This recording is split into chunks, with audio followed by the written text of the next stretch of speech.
Greetings, citizens! Over the past 1,000 days or so in this hardcore world, we've built plenty of farms that utilize redstone as a part of their construction. There's only one problem. I only have the vaguest idea how redstone actually works. Most of what we do is from tutorials, and it may as well be magic for all I'm concerned. Today, that changes. We'll be spending this 100 days learning about redstone and applying that to the various builds and contraptions that we'll be working on. The goal is to understand why everything works the way it works, and hopefully, we'll leave the video just a little bit wiser. If you enjoy our adventures today, hit that subscribe button to join the Legion and help us reach our goal of 100,000 subscribers. Let's get started. And by the way, I'm pretty sure I could get this to work. Okay, great. Now it's not even working out here anymore. What did I do? It was working before.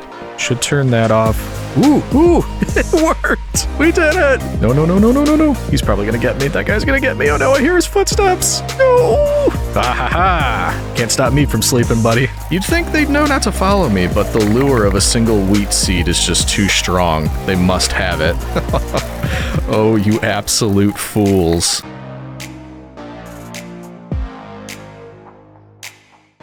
Welcome back, citizens. We've got a lot of fun things planned today, so I say we dive right into it. You probably guessed from the title of this video as well as the thumbnail, but today is all about redstone. If we're going to be generous, we can say, yes, I know the basics, we've used it in some farms, but that's mainly through following tutorials. Today is all about learning and taking control of the power of redstone. So on that note, what steps do we need to take? What's our order of operation for today? And maybe Editor Legion can help us out here. Why don't we throw up a little, text on the side over here so we can keep track of this stuff. And I think we'll be using this throughout as we look at the technical specifications of each of the redstone components. But there we go, that's looking better. So I think number one, we're going to want to collect a lot of redstone for making components because last time I looked, we were a little short. Number two, we will grab all of the different redstone components and kind of just go one by one, learning what they do, what are the limits, what are the typical applications of each. And then number three, we'll work on building farms or contraptions or something that can essentially show off the newfound knowledge that we gain. And on that note, it might be a good idea to choose things off of here. I don't know exactly what, but this is our to-do board, so maybe if there's something we think fits in with a redstone build, we can choose something here and just build a lot of redstone into it. But that is step three. We're going to start with step one, and we got to throw this back on. There we go. So just to be sure I'm right, we can take a look in the old storage room over here. Hello, puppy dogs. Oh, and by the way, I think we have some naming to do today. I saw all of your suggestions for different names for the dogs, and I think as well as the cat you see on the bed over there. So we're going to get that to that eventually in the video as well. So redstone. Yeah, we did a bit of mining last video. We got a bit. That's not going to be enough for what we have planned today. And we do have a couple components, but I mean, yeah, we're going to need a lot more. I don't know if it shows. Oh, it does. It's got a little redstone tab here. So yeah, I mean, some things I don't even know why they're showing up as redstone, like a lightning rod or a honey block. Why would that be considered redstone? Yeah, we have a lot to learn. Okay, so that's our first order of business. Let's get ourselves a goodly portion of redstone. And we're going to go on the move for that, but it reminds me, we've got one more mod to show off. And this is going to be another thank you to all of you. This was a suggestion in the comments. Everybody saw that I had the, let's see, there we go. The Zeros mini map here, which has been helpful. It's been nice, but I was, let's be honest, kind of complaining that it doesn't show the whole world, just your local region, and it kind of unloads and reloads as you move. So all of you told me, why aren't you just using Zero's world map then? That's exactly what it does. So I installed it. And I think if we open it up like this, there we go. That actually shows us all of the regions we have visited so far. Obviously, it's not going to show you places that you haven't been yet, which makes perfect sense, but... Oh, that's a village, okay. But you could see how cool this is. Anywhere that you visited, you could actually look around and check it out. You could see the snow castle that we've got on the mountain over here, the woodland mansion, things like where I constantly would get lost, like I could never find the pillager outpost when we needed to do the raid farm. I could just look here, see where it is. I could see how to avoid a village to get over to our raid farm, which is right here. I can identify other farms that we built if something looks out of place, like this is our drowned farm way up here. So there's a lot of different things you can see that just makes it so much easier. And also plan out future builds, because you can see, obviously, where our main base is right here. But then you can also see in relation where the trading hall area is and the iron farm, all of this type of thing, as well as the sniffer farm. But anytime we want to build something new, we can kind of just look at all of this and see where it would fit in. So very cool mod. I think I'm really going to enjoy using this. But that's enough about that for now. I'm sure we'll be opening this up and going through it multiple times in this video and future videos. But once again, thank you for that suggestion. I'm going to get a lot of use out of this. And the reason I say we're going to be on the move is because we could just spend a lot of time mining for redstone. That's doable. To be honest though, I wouldn't prefer it. I think it makes a lot more sense to say hi to our sniffer friends, which I did keep working on a little bit. So after the last video, I was able to get, now we're up to 3 sniffers and 1 egg. Hopefully every time we're here, this works and we get more eggs and that kind of thing. But either way, the real purpose is to come over to the trading hall. And remember what we're looking like over here with our clerics. We do have 2. I was worried I only had 1. That might be enough. And something else I've been thinking about, it usually takes me a bit to get to any Roman facts in a video. It's usually, I don't even know, like 30 minutes in, 45 minutes in. I kind of want to start this video off with some Roman facts. And I think the cinematic we can use is just the villager trading, because all I plan to do is go through some of this wood to trade sticks with the stick boys, use our automated farms here that have been filling up these chests to trade with the farmers, get a ton of emeralds, and turn that all into redstone. So while I'm working on that, enjoy a few Roman facts. Once we come back, we'll be ready to start our redstone education. See you soon, citizen. If I'm remembering correctly, we might have talked about how purple was an imperial color in the past, but I was recently reading some more information about this. We know purple was reserved for Roman emperors, and nobody else was allowed to wear that color, unless they wanted the Praetorians dragging them away in chains. But another interesting tidbit is how purple dye was made. To produce purple color, the Romans used murex seashells, which are a really cool looking shell. Sadly, it appears that the Romans and their neighbors went a bit overboard collecting the shells of these creatures because now they are extinct in most of the places they lived in ancient times. Also, quick break from facts to show that I was happily trading away enjoying some capitalism when I spotted this chicken lying in wait attempting an ambush. But don't worry, I'm far too observant and its amateur attempt to surprise me failed. Here's another fact for you while I wrap up the rest of these trades. The Romans didn't use soap. Apparently soap was a Celtic invention, so most likely the Romans viewed the practice of using soap as barbaric. We've all heard of Roman bathhouses, so of course they had baths, but when they wanted a good wash, they would actually cover themselves in olive oil and then scrape it off to remove the dirt and sweat. Alright, I think we're probably good with what we've got, and as you can see, that is quite a bit. We condense it down. I mean, I kept trading, I didn't need this many emeralds. As you can see, we've got over 1.5 stacks of blocks with 5 left over, so quite a bit. And we did come up with a ton of redstone as well. If we do the same thing, we've got 37 blocks and 3 dust. I thought I'd get glowstone. I feel like it'll come in handy. But with that, I think, yeah, we're ready to head back. I did notice that other sniffer hatched up here. What I didn't notice is, do we have enough torch flowers to get yet another? Or torch flower seeds, I should say. What have you been digging up down here? Hello, there you are. And I think with that, yeah, we've got 2 more. We can get 1 extra egg. And I don't know if I want to put it down here. Or maybe I should. What I was thinking, we could automate this in the future, because if I'm not around, their drops aren't going to go anywhere. I could set it up so that there's a minecart going beneath here that would pick up anything, but they can get down there, and that just really wouldn't work well. So it's either kind of cut that off so that they have to stay up here, or start a separate sniffer farm that's just used to pick stuff up back at the base. That might not be a bad idea if we're being honest, sniffer. Either way, let's get ourselves a new egg. So you two, go for it. Moss dog. There we go. Thank you. We'll hang on to this one. Maybe we'll do something back at the base. Who knows? Maybe that's one of the redstone things we can build. Either way, we're ready to head back. And it is a good thing I got more emeralds. I mean, not like I was running short or anything, but I have a couple other thoughts of things I'd like to spend those on once we get home. And I believe we'll want to head over to the villager house here, because first of all, I know we have extra Pontifex Maximuses in here. Oh, don't rush me, come on. But they were all broken last time. Are you still broken? Yeah, like, I mean, I can buy some redstone from him, but for whatever reason, they do not want to refresh. Oh boy. Showing emeralds in here is a bad idea. It's like Pokemon cards on Black Friday. But we will do what we can. I can't see a thing. Who's the... You. No, we already did that. You? There we go. Get those. Never refresh again for the rest of your life. It's probably just there's too many of them in here. This is just a madhouse. That's not actually the reason I came in here, though. We want to head to the secret basement. Not creepy at all. Hey, boys. And this is actually for the next step in my plan. I want to see what kind of blocks they have. Like yellow terracotta, that might come in handy, as well as quartz. Let me do some shopping here, and then I'll tell you why I'm doing that. And yes, we'll take a look at the Iron Golem Zoo while we're here.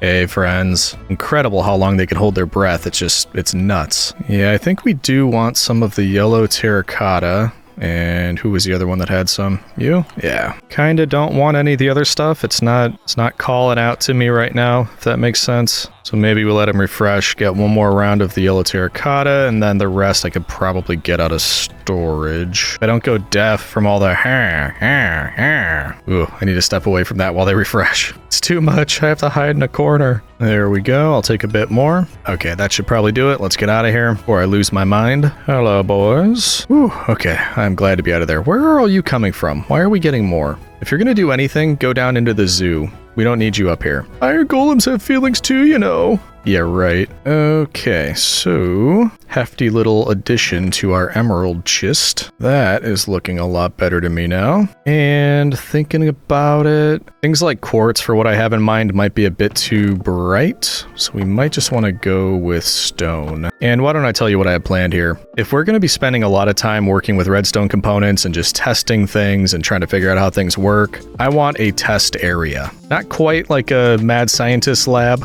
I'm thinking more like, you know, did anybody watch Mythbusters? They always went out to that one airfield or something, just a big flat area to run tests on. That's what I'm thinking. Just a big flat area that we can show somehow that, hey, this is a test area, keep out, and then we can run all of our tests there. So that's why I got the yellow terracotta. That's kind of like the color that they use for caution signs and things like that, so we can use that. I think it might be cool to use lightning rods for some aspect of this, which, why don't we go with, start with 16. That might be enough. Maybe some chains to block off certain areas. And speaking of yellow, how about something yellow that glows? Ah, good idea. We'll actually grab a couple of these. And then for the main portion, I think we will go with stone, just something kind of neutral looking.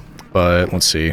In fact, we could probably go with the slabs. I didn't think of that until I saw those. There we go. Come on. There we go. So that's our building stuff. For this other one, why don't we throw everything we have that's redstone related in there and just bring it with? Because the assumption is we're going to be using it at some point. And let's take another look. What are some other redstone-y things we'll want to bring? I guess slime and honey. That's another one. Nether quartz. Oh yeah, lots of cobble too. I don't have a lot of cobble. I always forget about that. But hopefully that's enough. Don't have as much slime as I thought we did. We do have a slime farm, but that actually reminds me. We'll grab some of the honey. Let's run to the slime farm real quick because somebody also reminded me in a comment that I think I did something wrong on the slime farm. It's been sitting out there for a while, not working. It has to do with tinted glass, something I don't think I've ever crafted. Because at the slime farm, I didn't use tinted glass. I used stained glass, assuming it does the same thing. I don't think it does. I think stained glass lets light through, whereas tinted glass doesn't. So on the way, maybe we implement a fix there. Oh boy, I don't have a lot of amethyst shards. Honestly, this is right on par for a Legion video.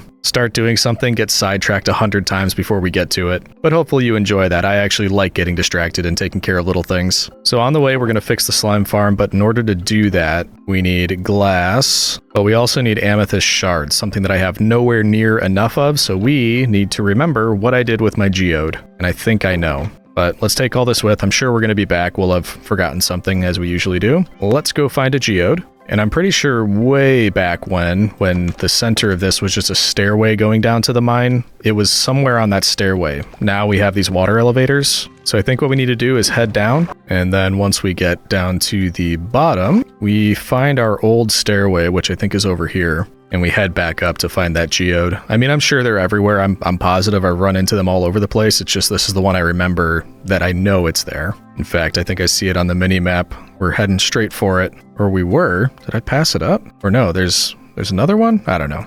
Now the mini-map is just confusing me. We'll figure it out. Should be maybe around here. Yeah, there it is. I see it down there. Man, this is bringing back memories. I actually remember this spot, having to come down this water, and before we had any armor or anything, nearly getting killed by a skeleton here. That is wild. Just coming back here, being able to remember that, and wow, everything is overgrown. I think this is within simulation distance of the base. So it's been busy, which is a good thing. And stop me if I'm wrong, I think we would use Silk Touch if we want the clusters or whatever, but if we just use a regular old pickaxe on these...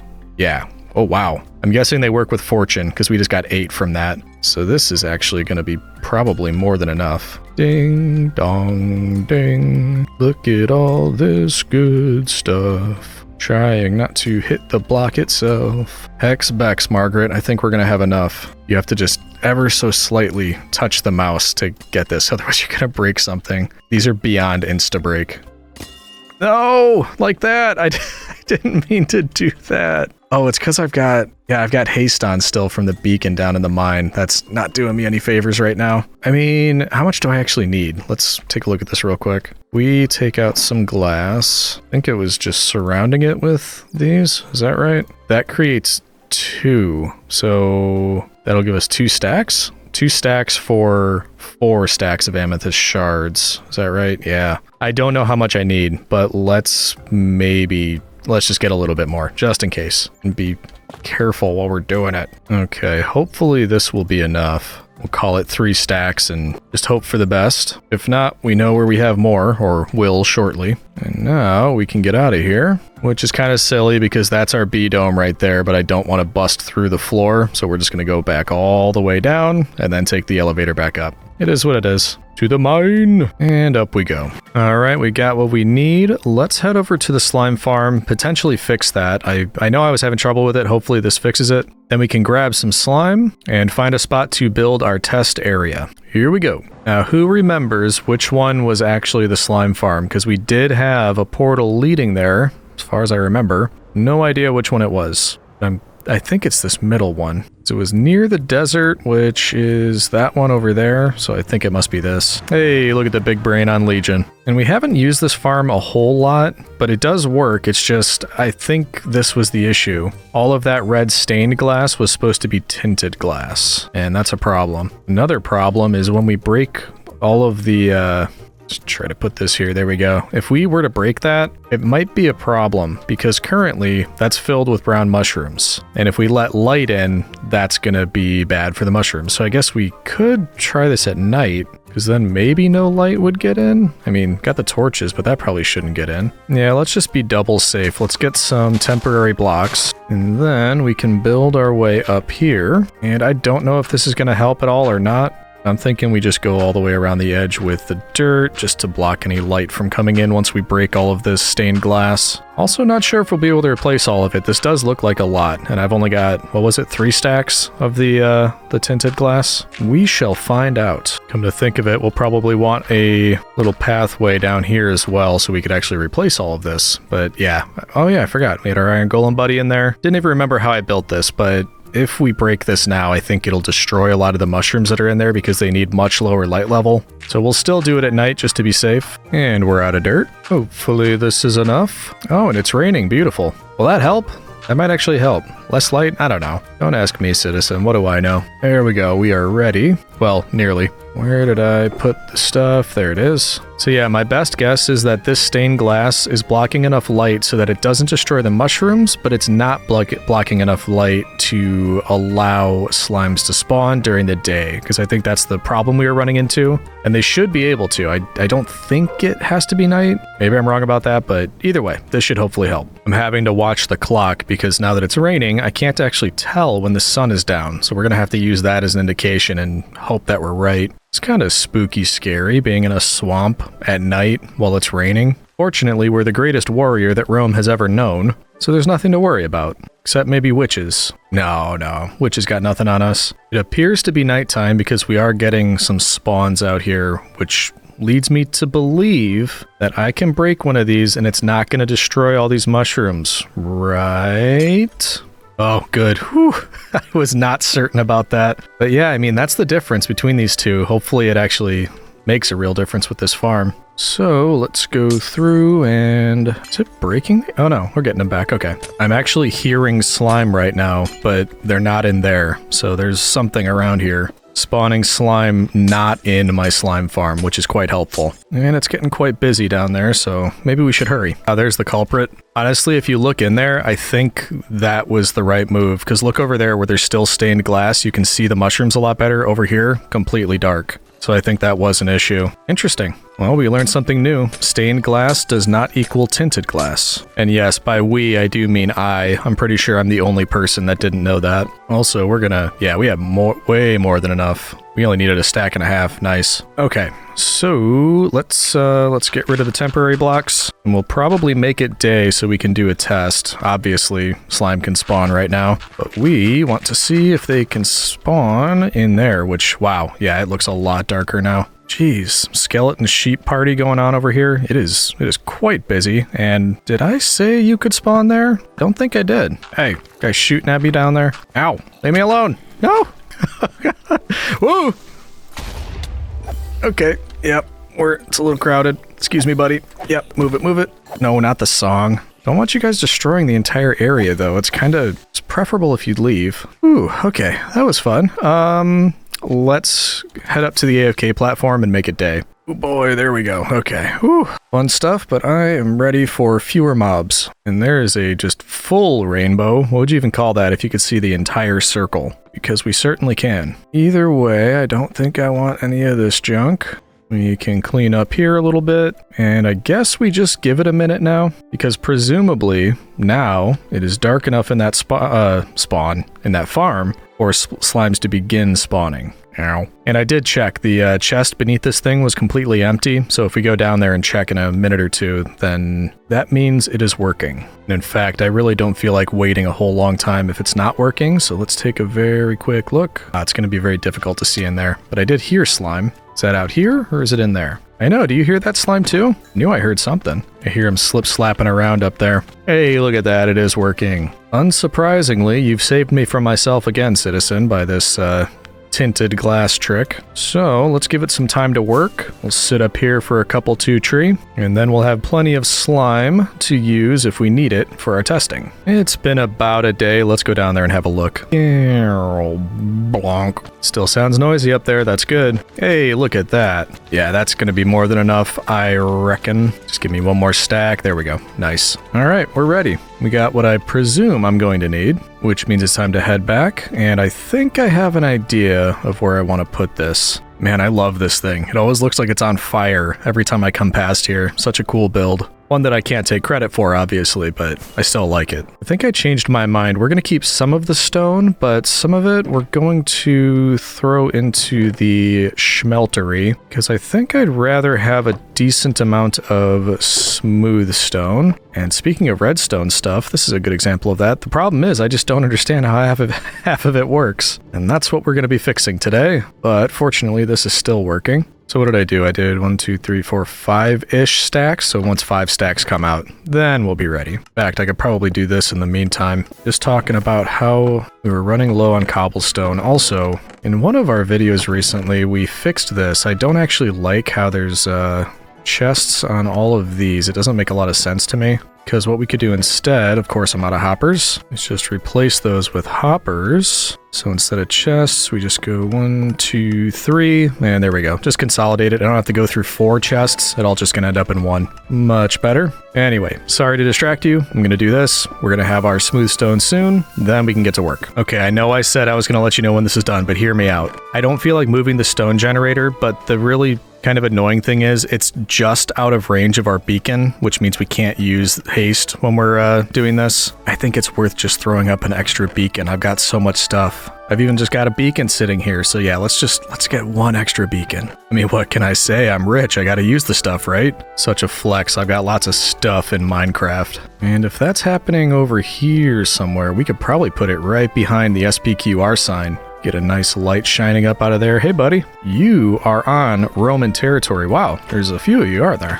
You think, I mean, the Gauls thought they could do it too, but my borders are protected. Hey, yeah, that's right. That's what I thought. Run while you still can. 2 in full golden armor? What's that about? Ooh, wow, he gave me all his stuff. Sweet. Okay, I do kind of want this centered. I'm gonna have to count, aren't I? Ugh, 50. It is 50 blocks wide. So we can't perfectly center it, but we can get close. Unless I make it a double beacon. No, it's not necessary, but I might do it. 25, so right here. And is it 9 by 9, I believe, to make a full superpowered one? I don't know if I brought enough. I never know how much you actually need.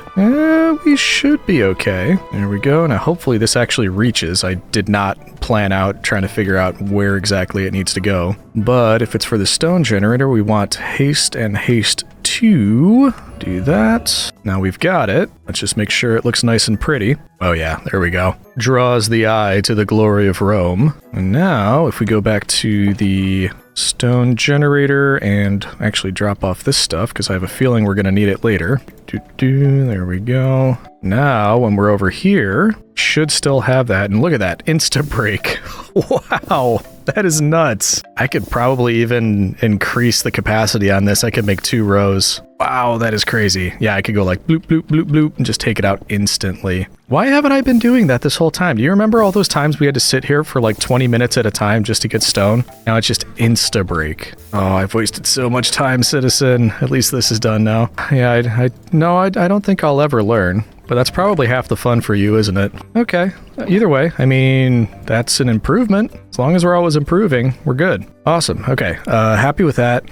We need to finally get around to starting what the point of this video is. And this won't be shocking. A lot of the recent builds we've been doing, I haven't been doing here just because it's feeling kind of full. We've got a lot going on around here, and that's fine. We could always add more. But new things I've been setting up over by the trading hall because it's just such a vast area and it feels like we could fill it up more. We don't actually need to worry about cramming things together like we have been there. So quick check in here, see if we can get our second egg, and then we'll also use this as high ground to take a look around. Although I guess actually technically we don't need to do that anymore because we have this. If I want a big flat area for testing, and maybe if it was close to this, we could keep it going because that way they're in render distance. I could build it right next to it. I don't know that I want it that close. Could be down here. At the same time though, look at this big area right here. That would be nice. The iron farm would be running. It's nearer to a village too, just in case we need villagers. I don't think we would. It's actually near a villager breeder as well, so that wouldn't be a problem.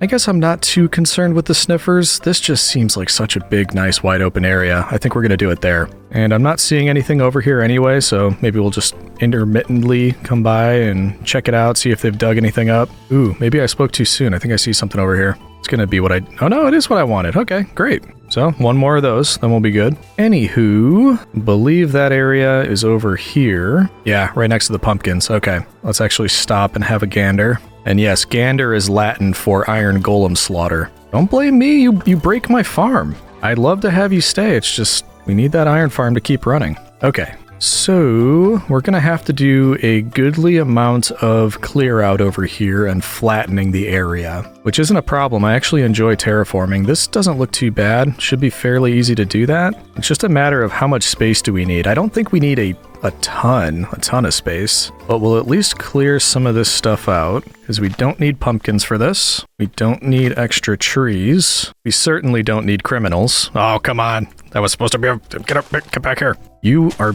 Oh, man. See, this is what I'm talking about. They're slippery. Slippery criminals. Anyway, these types of situations look a whole lot better as a time lapse. So let's switch to a cinematic view. What I'm going to do is terraform this entire area to flatten it out, get rid of all of the weeds, the flowers, that kind of thing, and then we'll have a big flat area. Then we could start to think about building our actual test grounds and begin looking into all those redstone components. So let's do it. I began by removing this hill by the water because I wasn't about to build something here if my view to the beach was blocked. Can you imagine the impact on the property value? Anyway, I knocked out the hill pretty quickly with my trusty netherite tools, and then replaced the exposed stone with a new dirt layer. As I moved on, I encountered exposed caves that needed clearing, so I greeted all of the mobs, and then placed down some torches so I could cover up the entrance and not have to worry about constant mob sounds underground. I continued flattening the area a bit and removing the native vegetation until I was rudely interrupted by a strange blue vagabond with his 2 attack llamas. He said some very unkind things about the Roman Empire, and as we know, there's only one possible response to that. After that unfortunate incident had been taken care of, I decided I should mark out the area I wanted to use because that would impact what actually needed to be terraformed. After I finished clearing the weeds, I marked out what I thought would be a large enough test area and began to fill in dirt surrounding the slab border at the proper elevation. Once that was looking good, the last step was to even everything out both around the border and on the inside of the marked area. I think I actually explained some of this after the cinematic, but I enjoy watching these so much that I'm just kind of trying to talk for a little bit longer so we can get more of this stuff in. I do think we're just about to the point where I take a break in game to go over what I've been working on, so why don't I pass it back over to Legion to knock that out. Once he's wrapped up, we'll get back to a bit more cinematic to complete this build.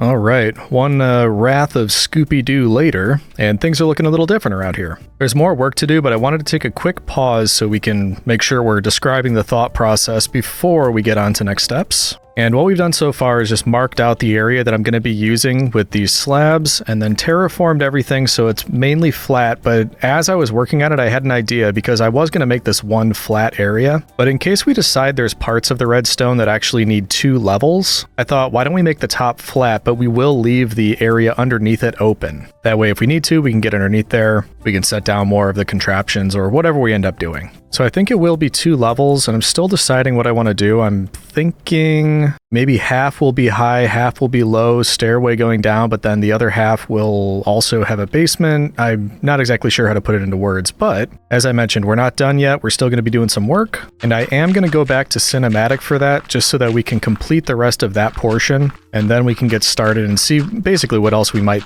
need in order to continue with some of our redstone experiments. I was thinking about what to call it, and the only thing that came to mind was the redstone lab. I'm sure some of you have better ideas, so especially if there's something Roman themed. Nothing immediately came to mind, so if you have any thoughts, we could always rename this. Right now I'm just going to probably refer to it as the redstone lab. If you've got better ideas, let me know, and we could always rename that. But for now, let's get back to the cinematic and fill out the center of this thing, and then we can get started. Yes, I know I keep saying get started like we haven't been starting for quite a while now. It's just my go-to transition statement. So let's get started. And we're back with more cinematics. Now that we had a solid area all terraformed and roughed out, it was time to start making our official testing platforms. After I began, I realized I wanted black concrete to use in the floors because I thought it would contrast well with the other materials. I used the nearby pond to convert some of the powder into concrete and then got back to work. I didn't necessarily have a plan or a design set for this, so I just kept filling in from the outer edges, changing between the stone and the colored blocks in a way that gave off a testing lab sort of vibe. Once I had the top layer down, I moved on to the lower platform and followed a very similar design. I made small variations so it wasn't too samey, but kept with the sort of crash dummy theme we're going for here. Either way, we're just about wrapped up, so I will pass you back over to Legion so we can hear his thoughts. Over to you. It took a decent amount of time, but I'm happy with the results. It definitely gives off the vibe that I wanted, which is the kind of place you would have crash test dummies. No idea if that makes sense, but you probably get what I mean. Plus, we do have the multiple levels. We've got an area up here for testing. We have an area down here for testing. And if we need to get under here to put some redstone components underneath that layer, easy enough. But I'm happy with that. We just need to decide where to start now with redstone. And most likely, it's going to make sense to start with the basics. And Editor Legion, this might be a good time to start throwing out some graphics. That should give us a visual as we're explaining. But unsurprisingly, we're going to start with redstone dust. So what is redstone dust? According to the Minecraft wiki, redstone dust is a mineral that can transmit redstone power as a wire when placed as a block. It can also be used in crafting and brewing. But what does that mean? We've used redstone a bunch, and you'll remember a lot of it has to do with placing down these wires. The way I like to think of it is essentially as electricity, because that's kind of what it is. If we think of this as an electrical wire, but nothing is connected to it, like a battery or a generator, nothing happens. And then of course, when we add a power source, such as a redstone torch, the redstone trail gets activated. All fairly basic stuff, I'm sure most of you know this already. So what are some of the subtleties or the caveats? The first is that a power source can only travel 15 blocks. So if we look here, it looks like it's stopping right about here. So if I were to lay down 15 blocks in this direction, you'll see that it's exactly that, 15 blocks, and then the power stops, and then you need a way to continue the power if it needs to continue going. So for example, for testing purposes, if we use glowstone and redstone dust to make a redstone lamp, and then we grab one of our repeaters, we can see that if we wanted to power this lamp all the way down here, currently not powered. And that's of course because we're further than 15 blocks away. Now as I said, I could just add an additional power source, have this go here, we're powered, good to go. But sometimes that's not going to work, so if we grab instead a redstone repeater, and right at the end here we get rid of one of these, and place down our repeater, that's going to do just like the name implies. It's going to take that redstone signal, and right at the end it's going to repeat it, so now we get another 15 blocks, which allows us to reach our redstone lamp. Pretty cool stuff so far. So now that we've taken a look at that, let's pick all this back up. And by the way, I forgot to mention, many of you out there are going to know a lot more about redstone than I am. I keep doing that. But the reason I bring that up is because I'm going to be learning a lot of this video. I hope some of you are learning with me. But if you just happen to know everything about redstone, keep me honest. Leave some comments, let us know if we're doing anything a little bit wrong or if you could explain it better. I'm sure everybody would appreciate the help so we could all learn more. But now that we've done that, let's take a look at some other, as we said, caveats. So if we were to lay the redstone down that way and place a power source, once again, it's only going to make it 15 blocks. So last time we made it further because it was a straight line. This time when it's winding, we're still stopping after 15. And if we place the lamp down in the middle again, you'll notice that it's not lighting up, even though it's technically kind of surrounded by different bits of power. My assumption here is because we don't have anything leading into the lamp itself, it's kind of bypassing it. Hello, rain. Yeah, the rain just wanted to make it easier for us to see the lamp. Appreciate it. But one thing we can check, if we were to get rid of this here and then place redstone again, no, it still doesn't go into it. So we're right at the beginning and I'm already running into parts that confuse me because I have a feeling if we were to do it this way, then it works. So you kind of have to have it in a configuration that points it at whatever you're trying to power. And another way to do that, if you're finding that it's, close to it but not powering it, you could put it right on top. That's also going to give it power. Now, what if you wanted to change elevation? Let's say you wanted a lamp all the way up here. We just put our redstone down. We can see that that actually works. The redstone goes from this level all the way up without having to place anything at the level of the redstone lamp. However, if my research is correct, redstone won't be able to pass through a solid block. So if I were to place this block here, that's actually going to cut off the signal and stop it from traveling up to the lamp. Quick nap time, then we can keep going. Now this one I'm not sure about. Apparently, even though if we put a solid block here, that's going to cut it off. If we use something like glass, it should allow it to keep going like that. So you'll see there are some exceptions to the rule. Another thing that I'm curious about, because I think I did read something about this, but I don't remember the specifics, is if we just swap this. So last time the redstone torch was down here, power going up to the lamp. If we were to put the redstone torch on top, yeah, that's not activating anything. So it does seem like redstone likes to go up, but not down. Although, just to be sure, we can double check by removing this, placing this here. Okay, so that does go down. So as long as you have redstone that's level with this, it can travel down blocks. If you try to have a power source a block up, it's not going to get detected by the redstone that's beneath it. Much of this is just based on my observations. There may be ways around it, but that's where I'm counting on you, citizen. If I'm saying anything that's incorrect, or if you know a better way, please do let me know. So now that we've gone through some of the basics of redstone and just powering it, let's take a look at all the various components and what they do so we can start putting them together into some simple builds. There we go. So we've got a nice lineup of some of the basics. So why don't we go down the line here, give a brief description of each of these, kind of what it does and what it's used for. And currently, I don't even know the difference of a couple of these, so we're going to be looking at the wiki and learning that together. But first of all, what's the difference between a sticky piston and a piston? This I believe I do know. We put a gold block here, and then we activate both the sticky piston and the regular piston. My assumption is that the regular piston is going to come back, nothing's going to change, whereas the sticky piston is going to bring the gold block back with it. That's because, of course, it's got the sticky adhesive surface, so it's going to pull it back, whereas this one does not. So if we pull this away, nothing happens. If we do this one, it brings the gold block with it. So think about these. You could use this for something like a hidden door, because it could pull blocks away, allow you to walk through, and then go back so that when you reactivate it, it's putting the block back where it came from. When you take that away, it's pulling it away. So that's what I kind of think of the use of a sticky piston for. And you may think, well, what's the purpose of just a regular piston then? And that could be if the block was in front of it and you wanted to push it away, and then when it retracts, you have the block pushed and it doesn't come back. So pretty simple with those two. The target block is an interesting one because I'm actually not going to look this up. I want to try to guess. And I think what it is, you can activate redstone components by hitting it with an arrow. So for example, if we moved this piston, put this next to the target block, and then we try to hit that, yeah, so that's actually going to activate things when it's hit. That could be an interesting one because you could, let's say, have something like a drawbridge on one side of a ravine. Lots of redstone elements set up to activate it, but if you're not on the right side to press a button or something, you could shoot an arrow across to activate it. So that could be a pretty cool one.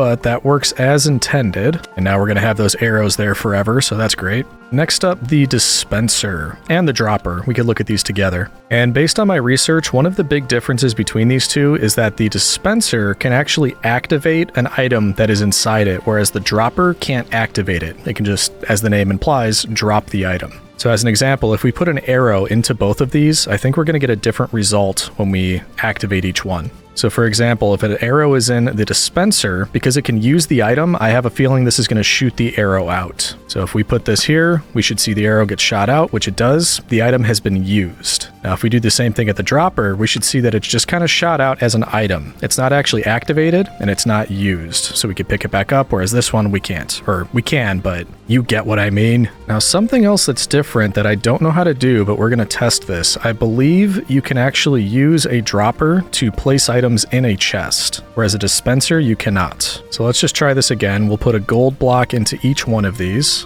And then for the dispenser, if I were to activate that, yeah, it just kind of shot it out and it bounced off. It didn't do anything. If I try that for the dropper, I didn't see anything happen, but if we look in the chest, that's actually inside the chest for us. This is a new one that I didn't know. I had to look it up. I had no idea what the difference between a dispenser and a dropper is. But that's interesting, and it's getting the wheels turning about how we could use these. But again, big differences. The dispenser actually uses an item. The dropper just spits it out. The dispenser cannot put things into chests or other containers, whereas the dropper can. Okay, good stuff. So we're going to have to go to bed in a second here, but after we wake up, let's look at the repeater, comparator, and then we kind of already did these, but we'll look again at the lever and the redstone lamp. Okay, so I do think these are the ones that are going to give me trouble because it's not just one configuration. As you can see, if you right click on these, you can change the way they're used or, basically just change a configuration item of it. For that reason, I think we're going to have to dig in a little bit further into these, but let's start with the repeater. We did already use the repeater to show that you can repeat a redstone signal. So if we have just about to the end, the power is going to run out from that torch. It's going to lose its power at one more block, then the repeater can repeat that signal and allow it to keep going for further blocks. Which makes sense because according to the wiki, it says the redstone repeater is a block that produces a full strength output signal from its front when its back is powered. So that's what we've just done. Now, when we change the configuration of this, that's actually going to be a delay setting. And I think if we want to see that delay in action, maybe we should use more than one. So currently these are all on their default state. If we power them, we should see, yeah, you can see a little bit of a delay. It goes 1, 2, 3, 4, but it's pretty quick.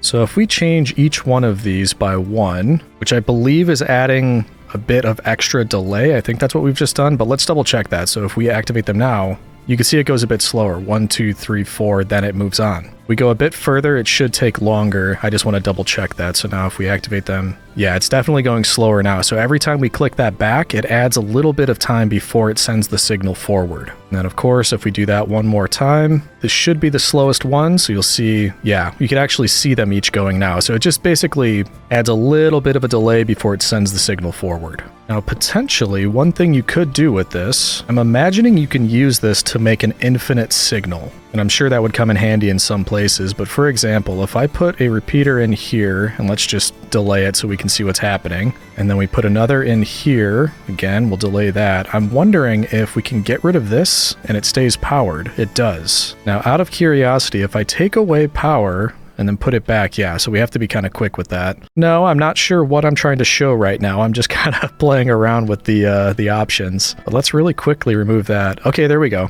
So I put it down and picked it up quickly, and now, because of the delay, it's sending that signal through, but after the delay, it kind of turns it off momentarily. And yes, I can think of a reason you might want to do that. If we were to put this down here, grab our redstone and do that, that's right, we just set up a disco party. So essentially, if you wanted an intermittent signal for your lights, you can do this and, lots of lights on a wall, make it go on and off. I'm sure the Endermen would love that because we know how much they love to disco. But that is pretty cool. That's just, thinking about what you can do with redstone and having new things like this that could work for a build. Maybe you want flashing lights in one of your build, this would work. And I'm sure there's an easier way to do it than this, but just as an example, that's something that can be done with this. So I have a feeling we'll get into more complex type things with the repeaters later on, but for now, let's move on to the comparator and figure out what that one does. All right, so for the comparator, I'm literally just going to read what it says on the wiki because it doesn't make a whole lot of sense to me yet. It says a redstone comparator is a block that can produce an output signal from its front by reading chests, lecterns, beehives, and similar blocks, or repeating a signal without changing its strength. That doesn't mean a whole lot to me.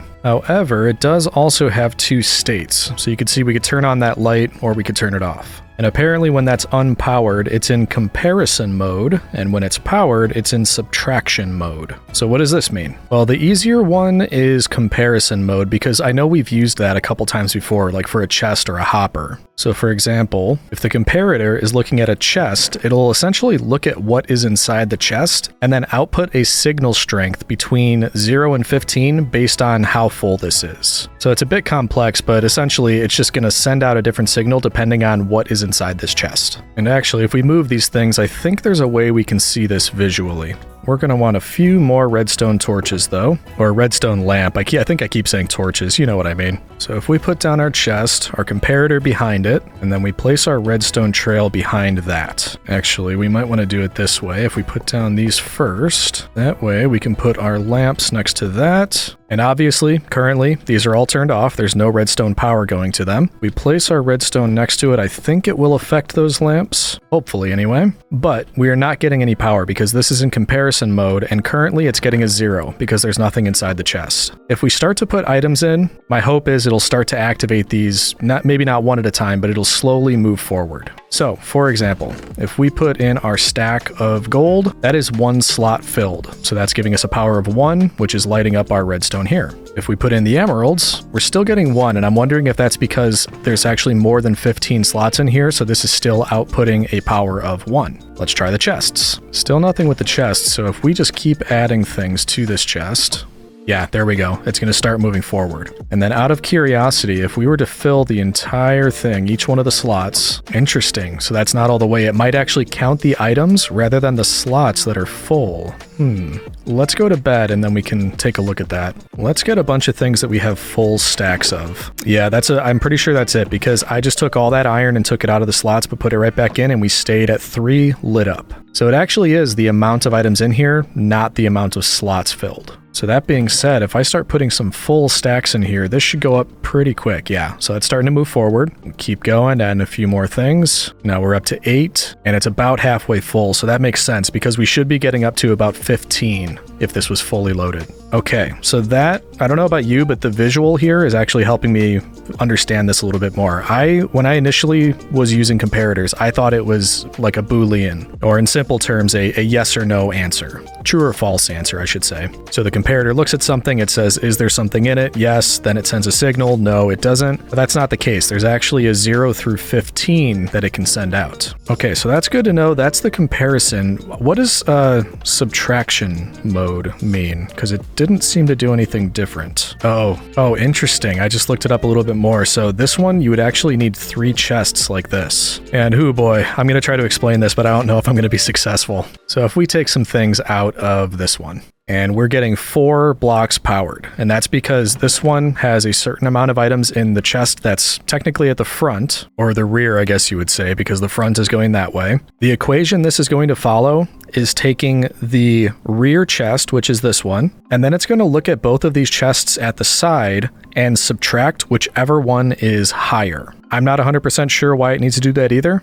just trying to understand what it does. So for example, if we just choose one of these and get enough in it so that it turns from 4 to 3, or I'm not sure if it would be the other way around. I tried a couple different things here and it's not doing much. So maybe I don't understand this one. Okay, I found another way to test this. We're going to try something else. So if we're still in subtraction mode and we want to have the rear signal power of 15, because as we know, the redstone torch sends out a signal power of 15 and it's 1 block away. So this is getting 15, it's powering the whole thing. Subtraction is going to look at both sides, and whichever one's higher, it's going to subtract it from this. So if we say 1, 2, 3, 4, 5, we do nothing on that side, so it's not going to count. It's going to look for this one. We should be subtracting 10, which leaves us with 5. 1, 2, 3, 4, and then that counts as the 5, I believe. So this is actually easier to visualize. Now, because it's going to be looking for whichever's higher, if we do 1, 2, 3, this should change because now, yeah, it took away those 2 because now this is the one that's higher. I'll be perfectly honest with you. I think I understand this now. I just have no idea what the practical application of this would be, because you're essentially doing a math equation and then sending out a certain amount of power.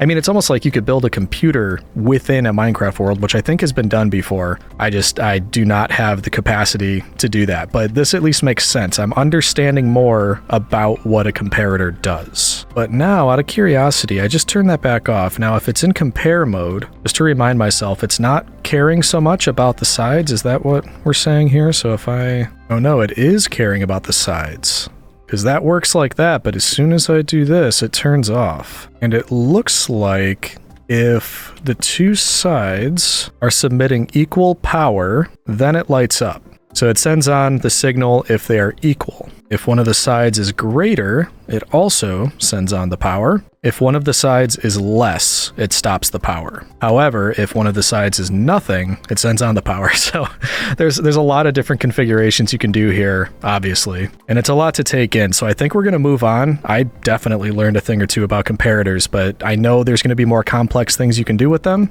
but hopefully we'll get to that whenever we start building something. The goal is now when we build things, we should hopefully be able to understand why we're doing what we're doing. And actually, I was about to go to bed, but I think we have time to just do this because the lever was the last one that I had in my inventory and fairly straightforward, fairly simple. If you have something like a redstone lamp next to it and you power that on, it's going to send its signal on and it's going to activate it. Whereas if it's off, it's going to take that away. I believe you can do the same if you take that away and put it right on there. Yeah, you can. So essentially it could either be on or 1 away from that to activate it, but can it be 1 higher? That's a good question to answer. So for example, if it's up here, yes it can, it'll still activate it. And if it's 1 away in this direction, yes, it could still activate it. I didn't know that. That's actually good to know. I did not know it would travel 1 block like that. Okay, that's why we're doing this. Wait, we forgot one. We probably forgot more than one, but I just remembered one that we didn't do. The observer. If there's something that you can say about all these different components, it's that they are aptly named. Repeaters repeat, comparators compare, and observers conspire to assassinate Julius Caesar. Okay, sorry. It's a sensitive subject. I meant observers observe. So as far as technical descriptions, this one says, you can see kind of a face at the front. That's the observing face. So it's observing the block in front of it, and if it detects a change, it will send a short redstone signal out to the back of it. Now, what constitutes a change? That's the question. And why don't we do this so we can at least see that it's happening? I think we determined it could travel up a block like that. Will that work? Let's find out. So let's say a block is placed. Does that constitute a change? It does. You can see it sent out a short burst, lit that up, and then I think the same thing will happen if we take this away. Yep, it did. That lit up. So simple, but a really useful one, just detecting changes. Now, out of curiosity, because I think it said something, I read something that these can make a short burst loop, basically if you have 2 observers facing each other. Yeah, so you'll see that they're constantly observing change because this one detects the one in front of it, sends off a burst. That counts as a change. This one observes it. It sends off a burst. That counts as a change. So now we've got just a short loop of going. I'm sure that could come in handy. I'm just not sure how. Like if we replace this with a repeater and gave it a delay. Yeah, I mean, you could have a blinking light doing that way. Good for maybe a lighthouse or something. All these experiments with a blinking light gives me ideas. I'm not sure how I want to implement them yet. But that works. Neat. And I think that's most of the basic stuff. I probably missed 1 or 2. We could always come back to it. But I think it's time to start trying to put together a couple simple contraptions. And in fact, it's probably not a bad idea to look at some of the stuff we've already built and really just understand it. Hold on, those short break. 3 iron golems over here. That probably means this hasn't been working. So, aerial attack. Oh, what, you want some? No, horse, get out of the way then. I did not mean to do that. Oh, that was a very sad noise the horse made. I feel bad now. And pew, pew. There's one inside too. Jeez, these things are everywhere. They're like lice. We're lousy with them. Okay, don't hit the child. Yeah, you can come over here, buddy.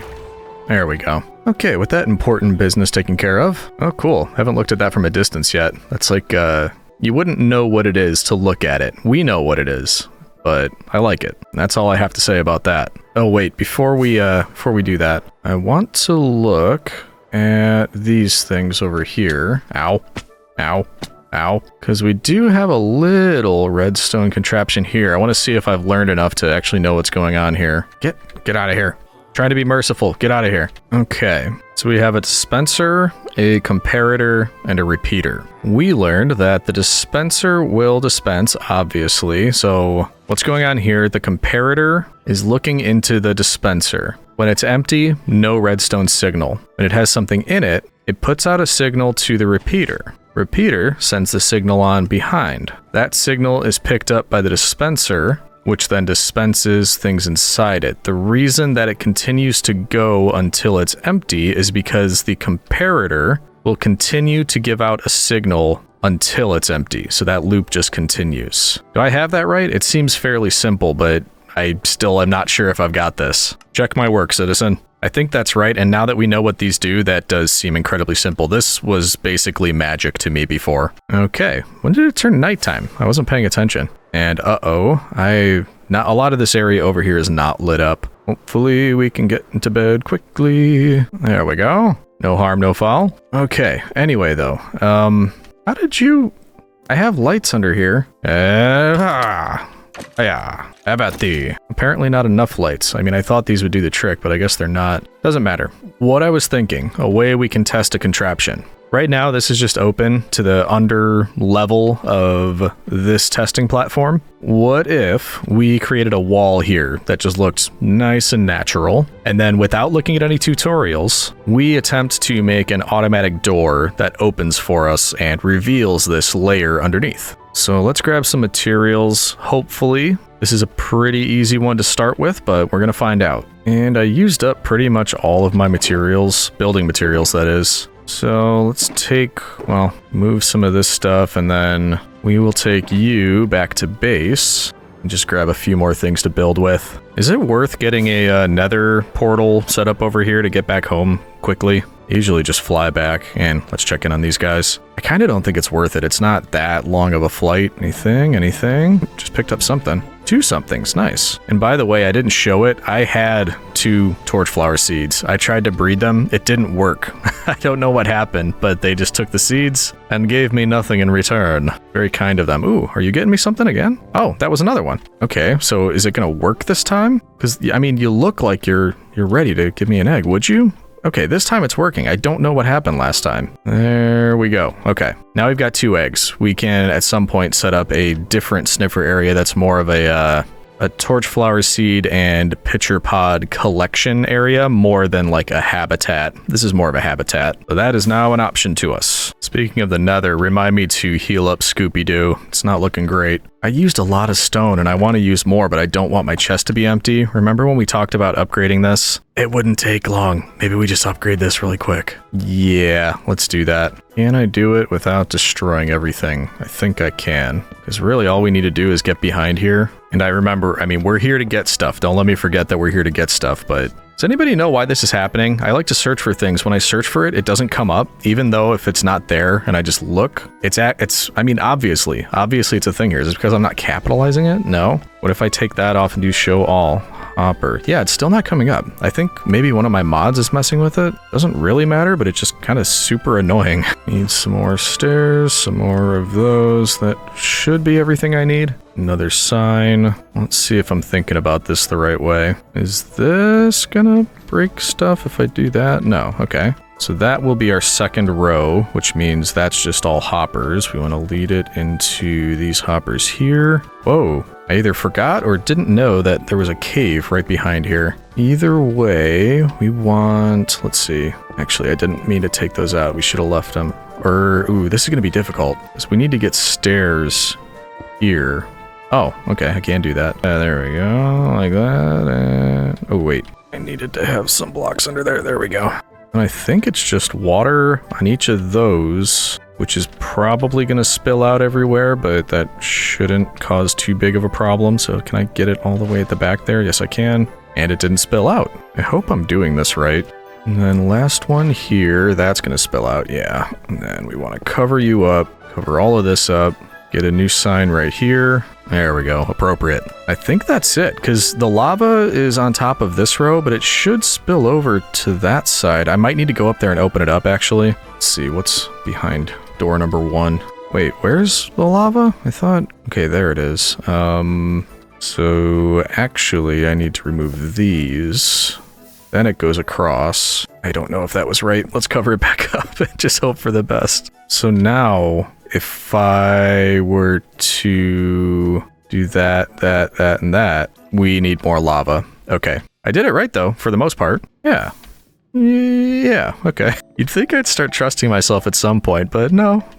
Also, concerning lava, that's another redstone machine I think I want to build. Oh, come on. Not worth it. I'm not trying to get that. Getting a new piece of glass. Bloop. So that's another reminder. Remind me. We need to build a lava redstone machine. Actually, can I do this from here? Would this be risky? Ooh, that's probably risky, having a piece of wood there. We don't want to start more fires in here, so I could probably just put the lava down right here and that would work. Please don't hurt me. Just put that there. Okay. I think we now have doubled up. I think it's good. Just close this back up. Do one of these. And now if this is empty and we go bloop, take them all out at once. Jeez, that is so nuts. We just have to click left and right and just instantly takes everything out. That is a lot more efficient. That was almost a stack. Maybe, I don't know, 3 seconds. A stack of stone. You can tell I'm a fan of this. But that wasn't for no reason. We're going to collect some stone. We're going to bring it back, use it as building material, and then build our hidden door. It doesn't even have to be hidden, just an automatic door. I could even just move the mouse. Look at that. Just a little bit. Takes it all out instantly. Yeah, that's like 1 minute. 1 minute of mining, if that. I think we're good. Alrighty, there we go. I can hear that it's raining outside, so that's lovely. And that should be better. Better?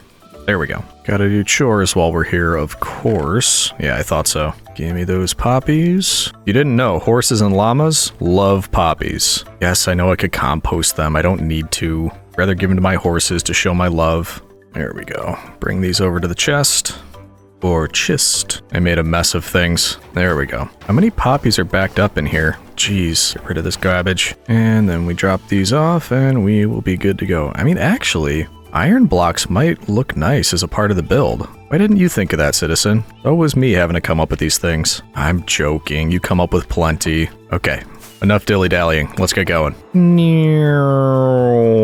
Blonk. Okay, now, as far as what we're gonna need, a couple stacks of building stuff. I have a sneaking suspicion we're going to need sticky pistons. How do I make sticky pistons? Probably need cobble for that. No? Alright, we'll go to the mod over here. Oh, I need to make a piston first. Makes sense.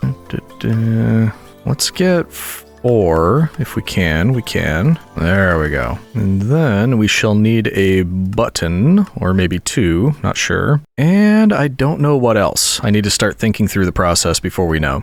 And I could do a simple door that just kind of opens from the sides. But wouldn't it be better if we tried something a little bit more complex, just to see if we actually know what we're doing? So let's cover some of this up. Pretty inconspicuous so far.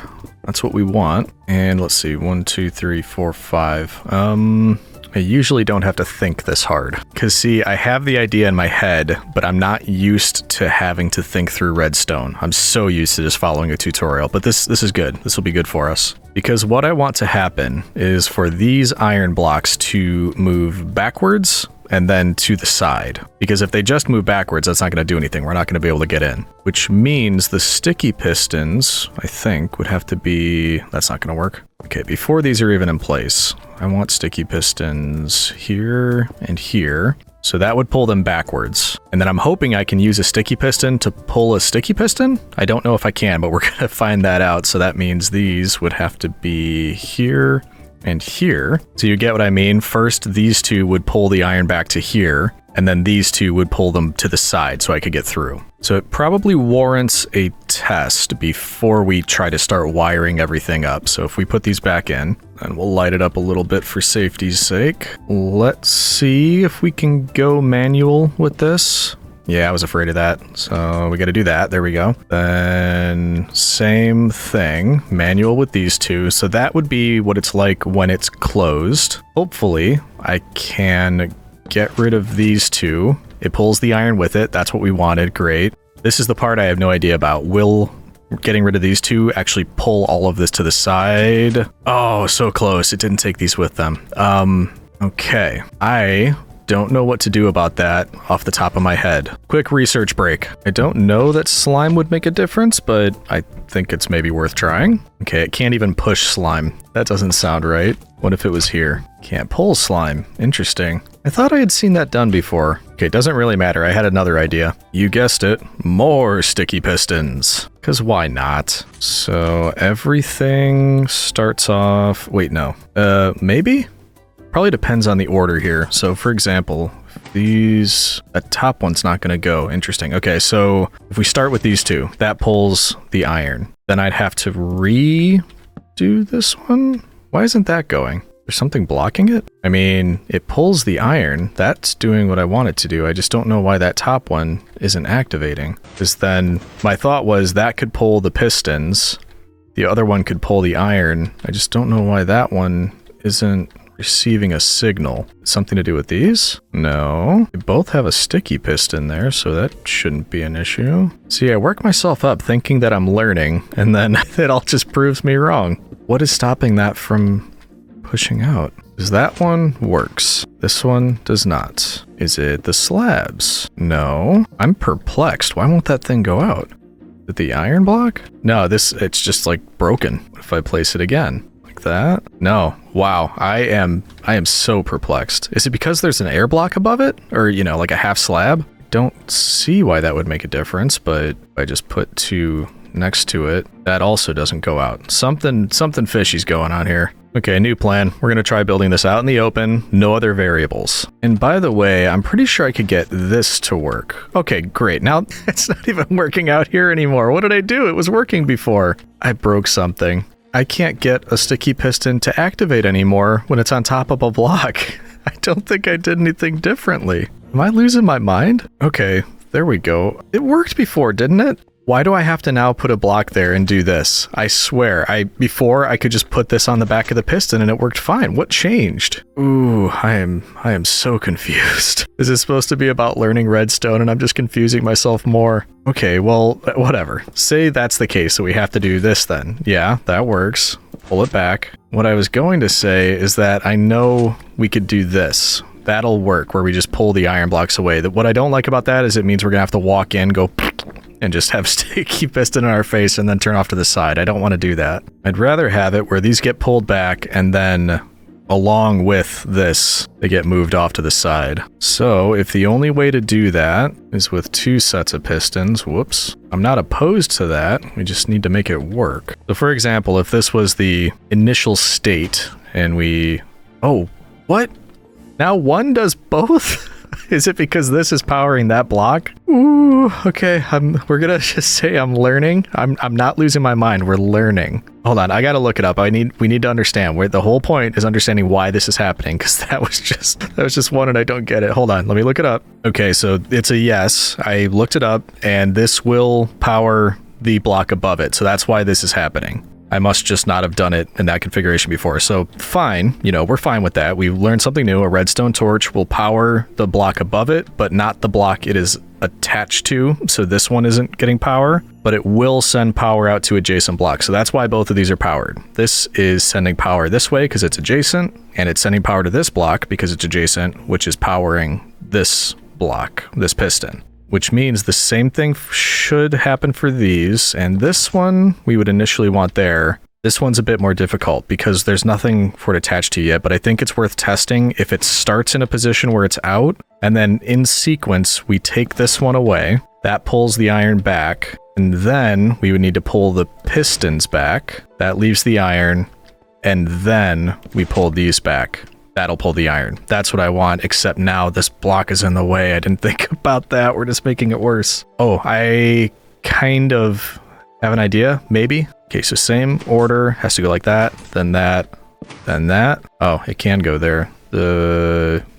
I don't need more confusion. Let's put it right there. Okay, hold on. I need to go to sleep, and then I have an idea. Since we don't want that stone block to stay in the way, we got rid of that. Yeah, we expected that. It would do that. I'm wondering if we can use a slime block there instead. That works. Because then, same thing, it transfers the power to this piston. That's what we want. But now I'm wondering if these pistons get pulled, will it take this slime block with it? Because it'll stick to the sticky piston. I know, there's a lot of sticky happening right now. But if we take power away here, good. We pulled the iron back. We take power away here. I'm hoping it pulls both the pistons and this slime block, please. No! Would it work with honey? Maybe it would work with honey. Let's go grab our honey blocks. I can't just keep adding sticky pistons. There has to be an end to it. Let's try it with honey. Bloop. And the honey does not take on the redstone signal, so it doesn't even matter. Yeah, that's not gonna work. It's so strange. Out of curiosity though, would it pull the honey? No, it wouldn't even pull it, so it doesn't matter. Okay, back to the drawing board. You could probably tell things are going well. Yep, that's sarcasm, all right. Okay, new plan. Because this would have worked, it was just because we had these here and one right here. What if I put it off to the side over here? Will this power both of them? Of course not. Oh, that's confusing too. This is powering that block, which means if I put that on there, it's gonna turn that torch off? Takes away its power. Interesting. Anyway, that clearly won't work. Wait a minute, did it work? Oh, it did. I don't know why I didn't. Okay, I don't know. I don't know what I missed there. That does work. So if all of them are powered, we take away that power, pulls it out. We take away this power, pulls it out. Take away that power. We've got our entrance. Okay, that should work. Okay, let's not get excited yet. It still has to work in there, and then we have to actually wire the whole thing up. Okay, so couple right here, a few more over on this side, block over here, a couple on this side, and those there. So let's check one more time. We want to make sure this works. So that should power both. It does. Whoops. Doesn't matter. Okay, so order, we should take that out, pulls the iron blocks. Then we pull the pistons away. That looks good. Then we pull that, we have our entrance. And we could pretty things up and it'll look pretty good. All right, we've confirmed that works. Now we need to power it to a button. So if we put everything back, oh, whoops, there. Yep, okay. Would it be as simple? The answer is going to be no, but would it be as simple as that and just using a button to turn it off? I don't think it'll last long enough, but for example, the button would be on the outside, but if I had one there and I pressed it, nothing. If I had one there, I can't have one there. About there, nothing. And by the way, yes, it's very embarrassing to admit I don't even know how buttons work. So don't give me a hard time. I'm trying to learn. Here? No. I think it potentially doesn't make sense to have these as torches. I think instead of torches, we probably want repeaters, except that's not going to power both of those. I do have a thought about that. If we changed the configuration so that it was like that. Yeah, that would work. Okay. Do the same thing over here. Temporarily just give this some power. It breaks it because they're together. Okay, this actually seems to work. I'm doing some playing around just so, you know, we're all on the same page here. When I had redstone dust up here, it was connecting and it wasn't doing anything. It wasn't making these top ones go anywhere. So I thought, how can I keep those disconnected with redstone torches? And that means that the whole thing is powered when the system itself has no power. The way to turn off a redstone torch is to power the block that it's sitting on. So currently this redstone torch is powering both pistons because it's powering the adjacent block, and this counts as adjacent block, which is sending on power here, which means when I add power to the system, that will power this block, and this block using the repeaters. I don't even know if I need those right now, but I might want to delay, so we're going to leave them. That turns off the torches, but will it open all of them? I don't know, because it might just power this block and only turn off one of them. Let's find out. Hold on. Yeah, so that's what I was worried about.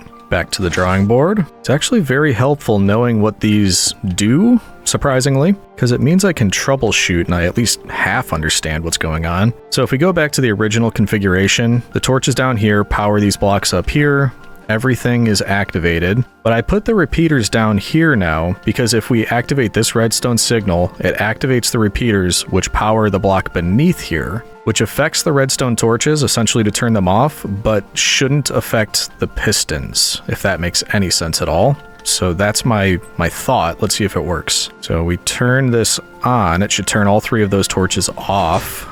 It does, but it happens too quickly, which means these don't pull back this stuff over here. So we need a delay, and we know how to make a delay now, and I'm out of repeaters. Yeah, I'll be back. Ooh, it's nighttime. I've been in there a while. Whoops. Ooh, I was about to get in bed. I'm glad I didn't. Can you step away from all my expensive stuff over there? Thank you. Ah, who else wants some? Are we safe? We might be safe. Please? Ooh, okay. Let's get a few more of these just to be safe. There we go. You better not be taking my stuff. Oh, he saw me get out the axe. He ran for it. Okay. Let's go back inside. And what we wanted to do was have this one go first, and then after a short delay, these two go. So if we do this, I think that's the way we want to go, and let's add a bit of a delay. If I then power things from over here, the hope is that this torch turns off, which heard an Enderman, would pull the iron blocks back. There's going to be a delay, then it sends it off here. These turn off, they pull the other stuff away. So should turn that off. Ooh, it worked. We did it. I should not be so excited about something so simple. Sue me. I'm excited. It worked. Oh, okay. I mean, honestly, still a lot of things that could be better. I mean, this redstone is just like right in the way. I'm wondering if we could send it more underground so you didn't see it. Also, we don't know if this works in the other direction, so if we remove that power... Oh, it does. It actually does the same thing. That's great. Okay. All right, so it works. Can we get all of this redstone underground so that we don't have to see it? Let's pick it up, hope we remember what we have to do, and we will test that. So let's say we're going here, and we run into a spot we already covered up. Great. Okay. Now, is it as simple as just doing the same thing, adding our repeater, setting the delay, bringing it across here, and connecting it there? But we won't be able to put a dirt block here because we learned that would cut off this redstone. So I think we'll have to put it here so it can still get through. Should be able to cover up all of this. And then I just can't put one there. I could always do trapdoors or something though. Now we need a way to activate it. Will this... Yeah, that'll come up here. Okay. Now will the same thing happen? Will it all still work if I put this here? No, it will not. What went wrong? I shouldn't have covered this up yet. Oh, that looks good. Oh, I know what I did. Bloop. I think what we actually want is this to come up here and do that, right? Yeah, let's try that. There we go. Yeah, that's what it was. Had to power both of these and they weren't powered. Okay, I'm pretty proud of that. And believe me, I am sure that there is a better way to do this, a prettier way to do this. But this is what a redstone novice can come up with, and I am pleased with it. It's not done though. We need to actually use a button and not a redstone torch, which is kind of the final boss fight. We need to learn how a button works. And okay, so that actually works. It's just it goes very quickly and we'd have to get in and out very fast. And come to think of it, a button might not be the right tool for the job. What if we had a lever instead? So we did one of those. That's going to keep it in that state, which is actually what we want. And then if we put one here, would it do the opposite or turn that off? I don't know that it would. Thinking about the way that the power goes through, we might need to use another redstone torch for this. Okay, what did I do? Why is it just... Oh, interesting. So it does work? Oh, it does. Okay. So that goes through the wall. It's just two levers. Yeah, because one is always going to be activated. Okay. Out of curiosity, would a torch change that? And I might be stopping myself from getting back in there. No, it'll hold. Okay, so we've got a torch there instead now. If I were to then turn that torch off, can't do that from here. Okay. You know what? I think we're just happy with this solution, which really just means when we're inside, we do whatever we need to do, and then when we come out, we just have to remember to press that, and then it's going to close it back up. I mean, honestly, I think that turned out pretty well. I'm surprised I was able to get it to go in 2 directions, and it actually works. So I think we're calling it. I think we're saying we're happy with that. I learned a bunch, and I didn't have to use a tutorial, so that's kind of what we wanted. Hooray! So if we're saying we're happy with that, then I think it's time to move on and try something new. Now that we have the door in place, I do have an idea for something else. We'll need a few things though. We'll need the redstone lamps. I might need more of those. We'll definitely need more repeaters. Oh yeah, I forgot. I can't search. I was thinking, wouldn't it be cool? You know how I said earlier, this is almost like it looks like an airfield, or it gives me that kind of vibe. And airfields have those blinking lights that kind of go down the strip. So what if we put them on the sides of the, or no, maybe it makes more sense to go this way, but it might get in the way of what we already have there. Yeah, let's do it at both ends. Let's say for now, it's just these spots. So 1, 2, 3, nope. 4, same thing over here. Here we go. And then if we hook all this up and we like it, could probably do the same thing down there. But let's start here because, of course, we have access to the underground. So we want these to activate in sequence. And first question, how can I activate these if they're on the ceiling, essentially, for where we are now? Because we can't put a redstone torch there, but will it activate if there's one adjacent? Oh, that will probably make things easy. Just thinking it through, I'm wondering if it would be as easy as having it kind of go in sequence where it's always powered, and then something comes around to deactivate those, which powers it briefly. Let me test something with all 4 of them. So in that state, everything is off, or you know what I mean, the lamps are off. But I would need a way for them to go on, so basically like on, off, on, off, on, off, on, off. And that might mean another set of repeaters. Probably inefficient, I get it. Bring it back around this way and lead back. Then if they all have a delay, I don't know if this is gonna work the way I want it to. That's more to have them all lit up. I mean, it kinda is doing what I want. What if there was more delay on these? That doesn't really do anything for me. How does that look from up there? I mean, it's cool, but it's kind of the opposite of what I want. I'd rather have a quick flash blink rather than they're all on and they quick turn off. So how can we reverse what's going on there? What happens if we get rid of you? That's not going to power that, but what if it was redstone? It powers the redstone, but not the lamp.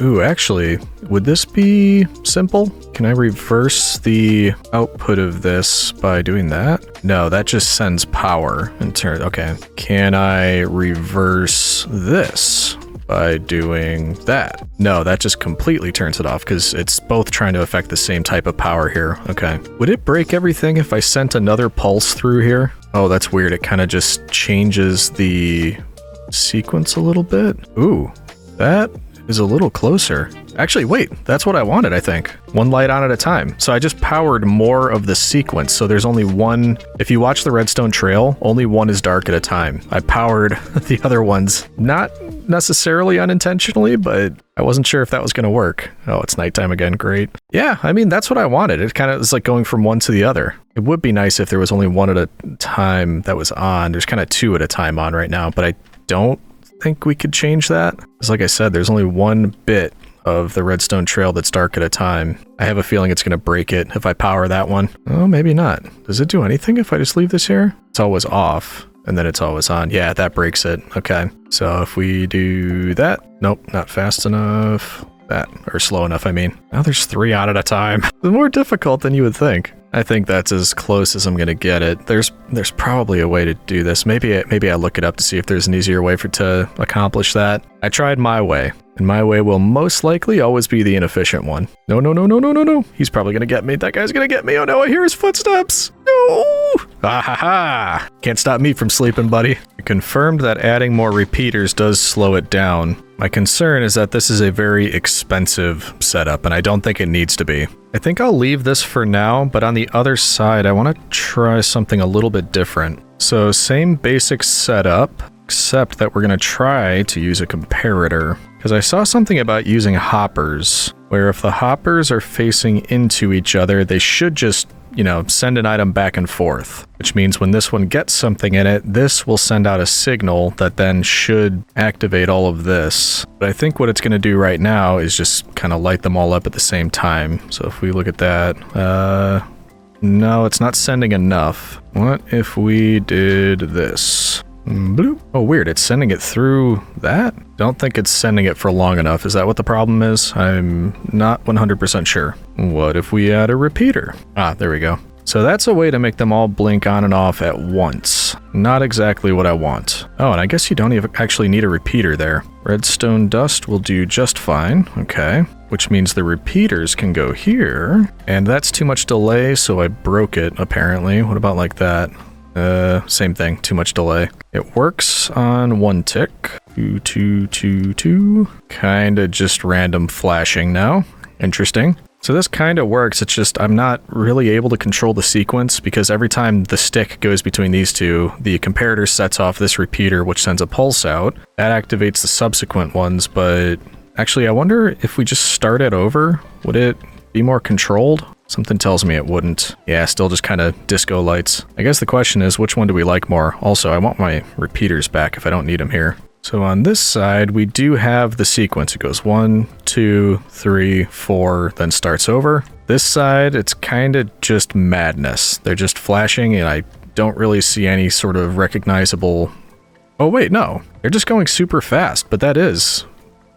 How did I not see that when I was down there? That's actually pretty recognizable. Once again, though, it's the opposite. We want a single light going through, not a single darkness or light out going through. How do you reverse stuff like that? That's what I can't figure out. I'm just sitting here staring at this, but I cannot think of a way to reverse this. By which I mean, whenever a torch is powered, I actually want it to be off, and whenever a torch is off, I want it to be powered. I'm making this overly complex, but currently it's the only way that makes sense that I can think to do it. Because if I want all of these default state to be off, I have to power this block. So that's what I'm doing.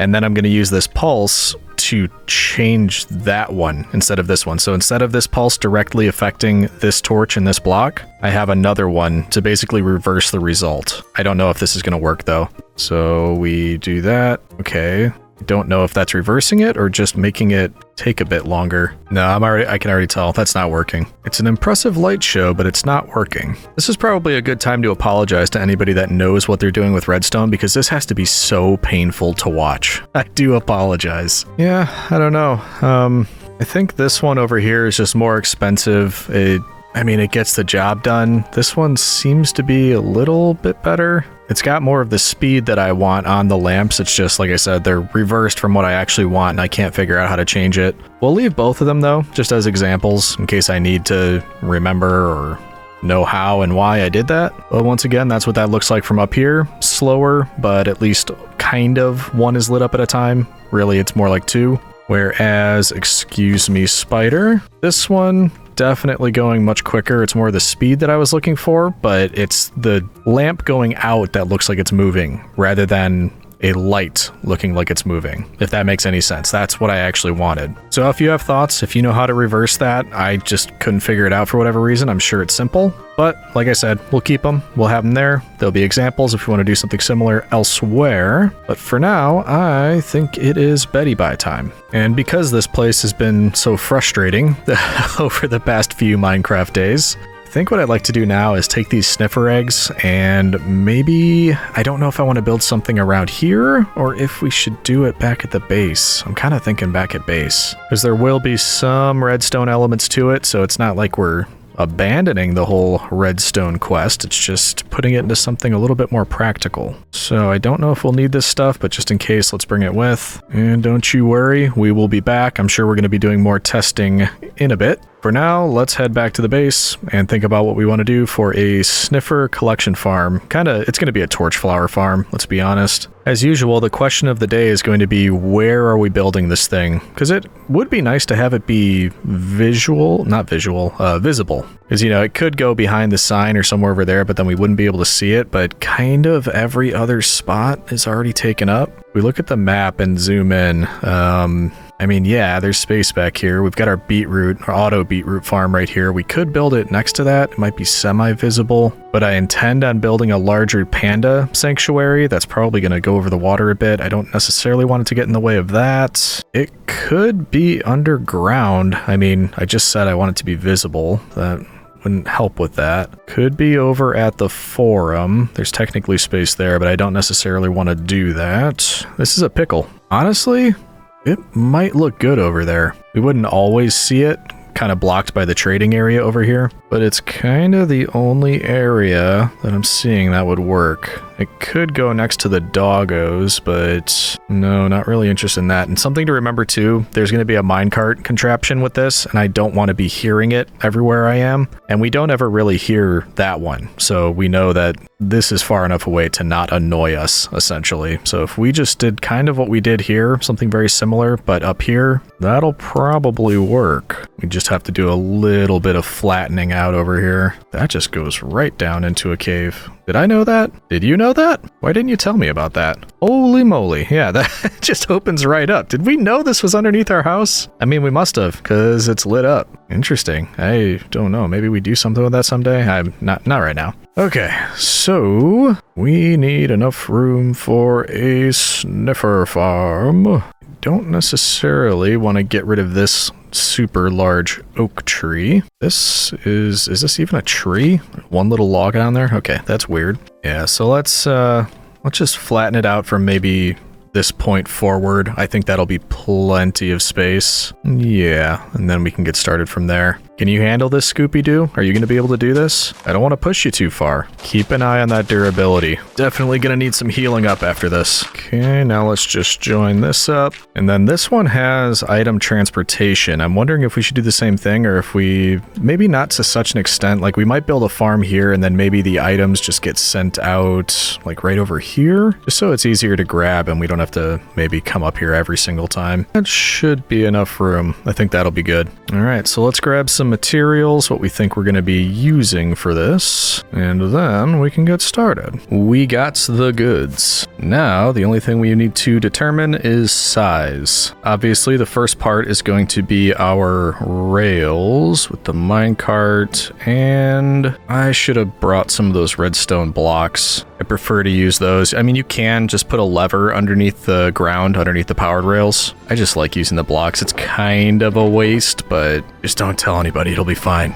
And back up we go. Okay, so it's going to be pretty similar to that. And actually, did we determine we know how this works? Hopper with a comparator. So this is checking if there's something in the hopper. When there is, comparator sends out a signal here, which, oh, it just happened. It deactivates this torch, which turns off the repeater, which turns off the powered rail, which stops the minecart. Okay. Once again, now we actually understand this stuff. We don't have to, it's not a just big enigma anymore, but it will be something similar. So we want a bit of space. This one's going to be longer. It's not going to be perfectly square. We want space for designs though. Actually, what side do we want the drop off to be at? Over here or the other end? It honestly doesn't matter. I think if we eventually want to send the items that way, it'd probably be better to have it over on this side. So yeah, let's do that. That should be plenty of room. Let's say that's the halfway point right there. Hopefully there's going to be enough power, just having one of the powered rails right in the middle so that it can make its way all the way around and not get stuck. And then let's stop it right there. So I didn't think this through. We probably should have done this first. These all need to be redstone blocks. Then we can place these down.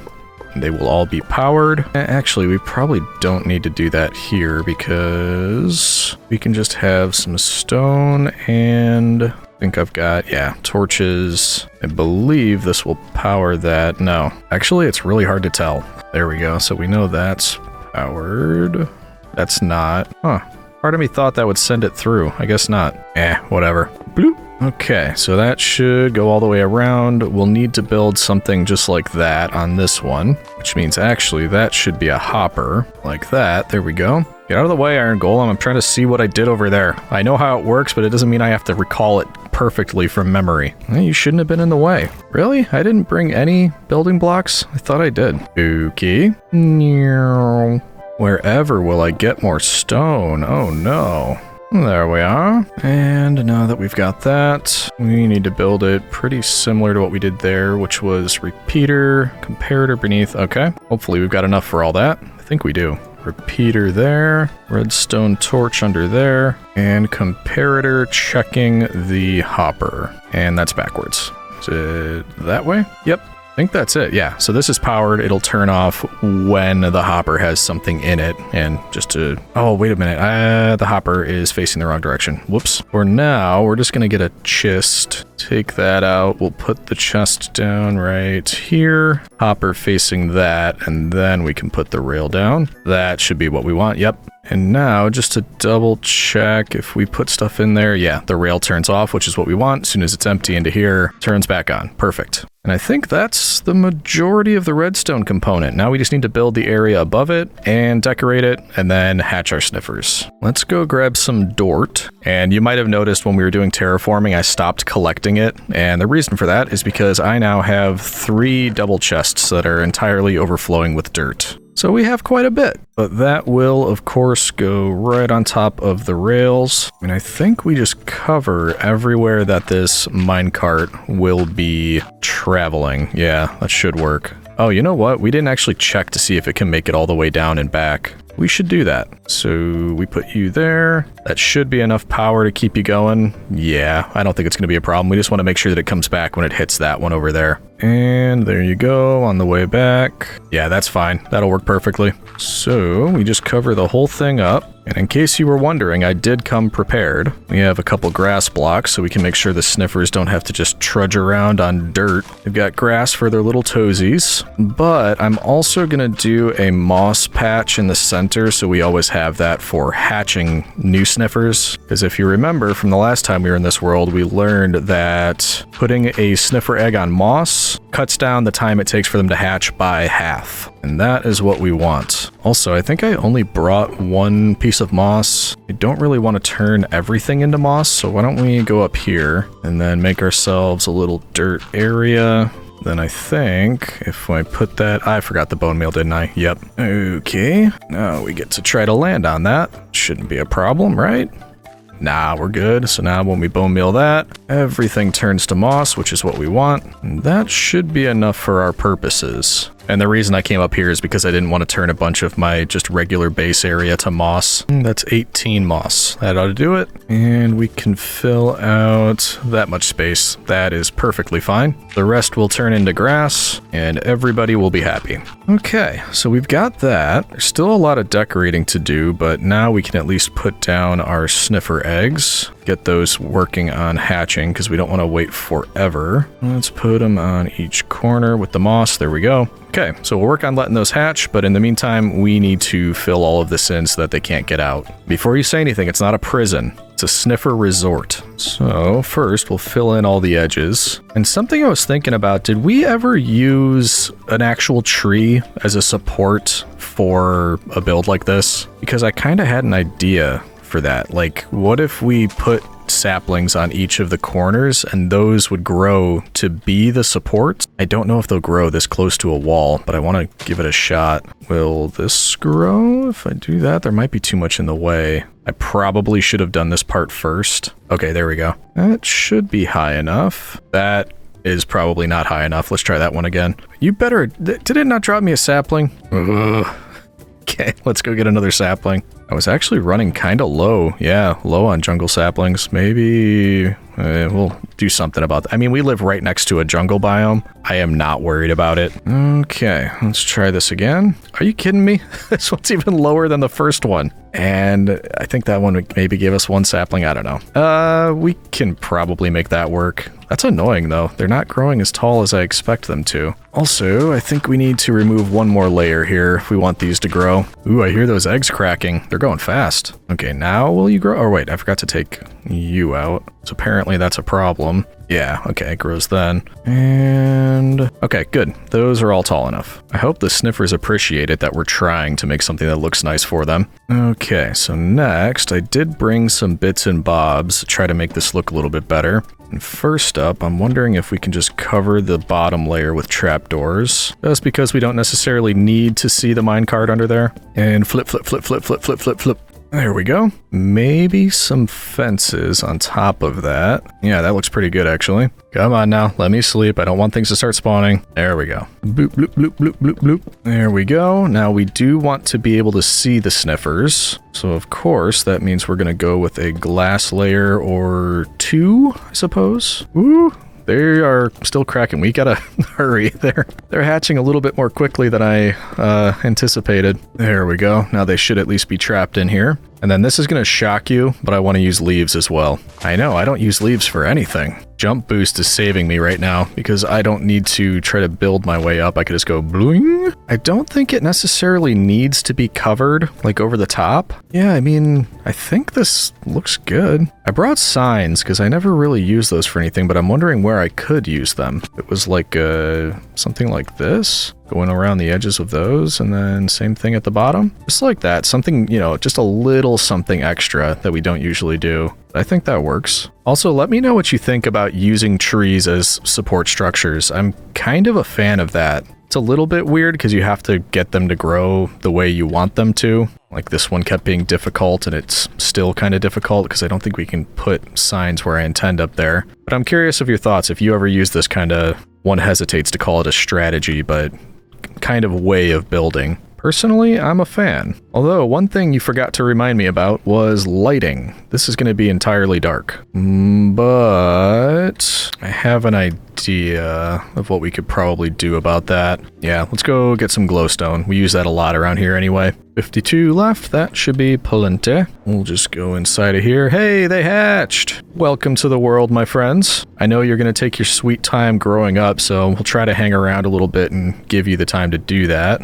But for now, we're just going to replace the corners with glowstone. That should keep things from spawning inside here, but actually should probably put some in the middle too. So 1, 2, 3, 4, let's say the 5th one. 1, 2, 3, 4, number 5. That's probably far enough, yeah. 3, 4, number 5. Don't fall down there, please. I think you're too slow to get in there before I could stop it, to be perfectly honest. But what do we think? I think this turned out pretty good. And once they grow up, the idea here is that they're just going to be sniffing around and they dig things up. I don't want to have to come by and pick it up every time they do that. And that's kind of what's going on over at the other place. Here, whatever they dig up, if it lands on the floor, which it will, the minecart's going to pick it up and put it in that chest for us. So anytime we're at the base, this will just kind of be collecting for us, and I don't have to manually come up and do it. As we get torch flower seeds, I think I'm also going to breed these two, and we'll get a few more in here, so that'll increase our rates. And then we could also use it to bring it to the other one, fill it out more with more sniffers. And we could also start planting some of these things around the base just so we've got, you know, something new, a new design, a new type of flower that we have around here. So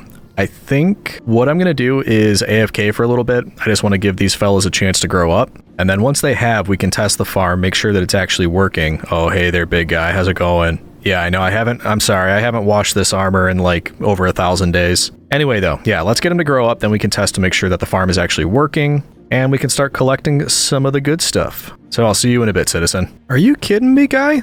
I know, okay, I said I know we'd be back, but look at this Enderman.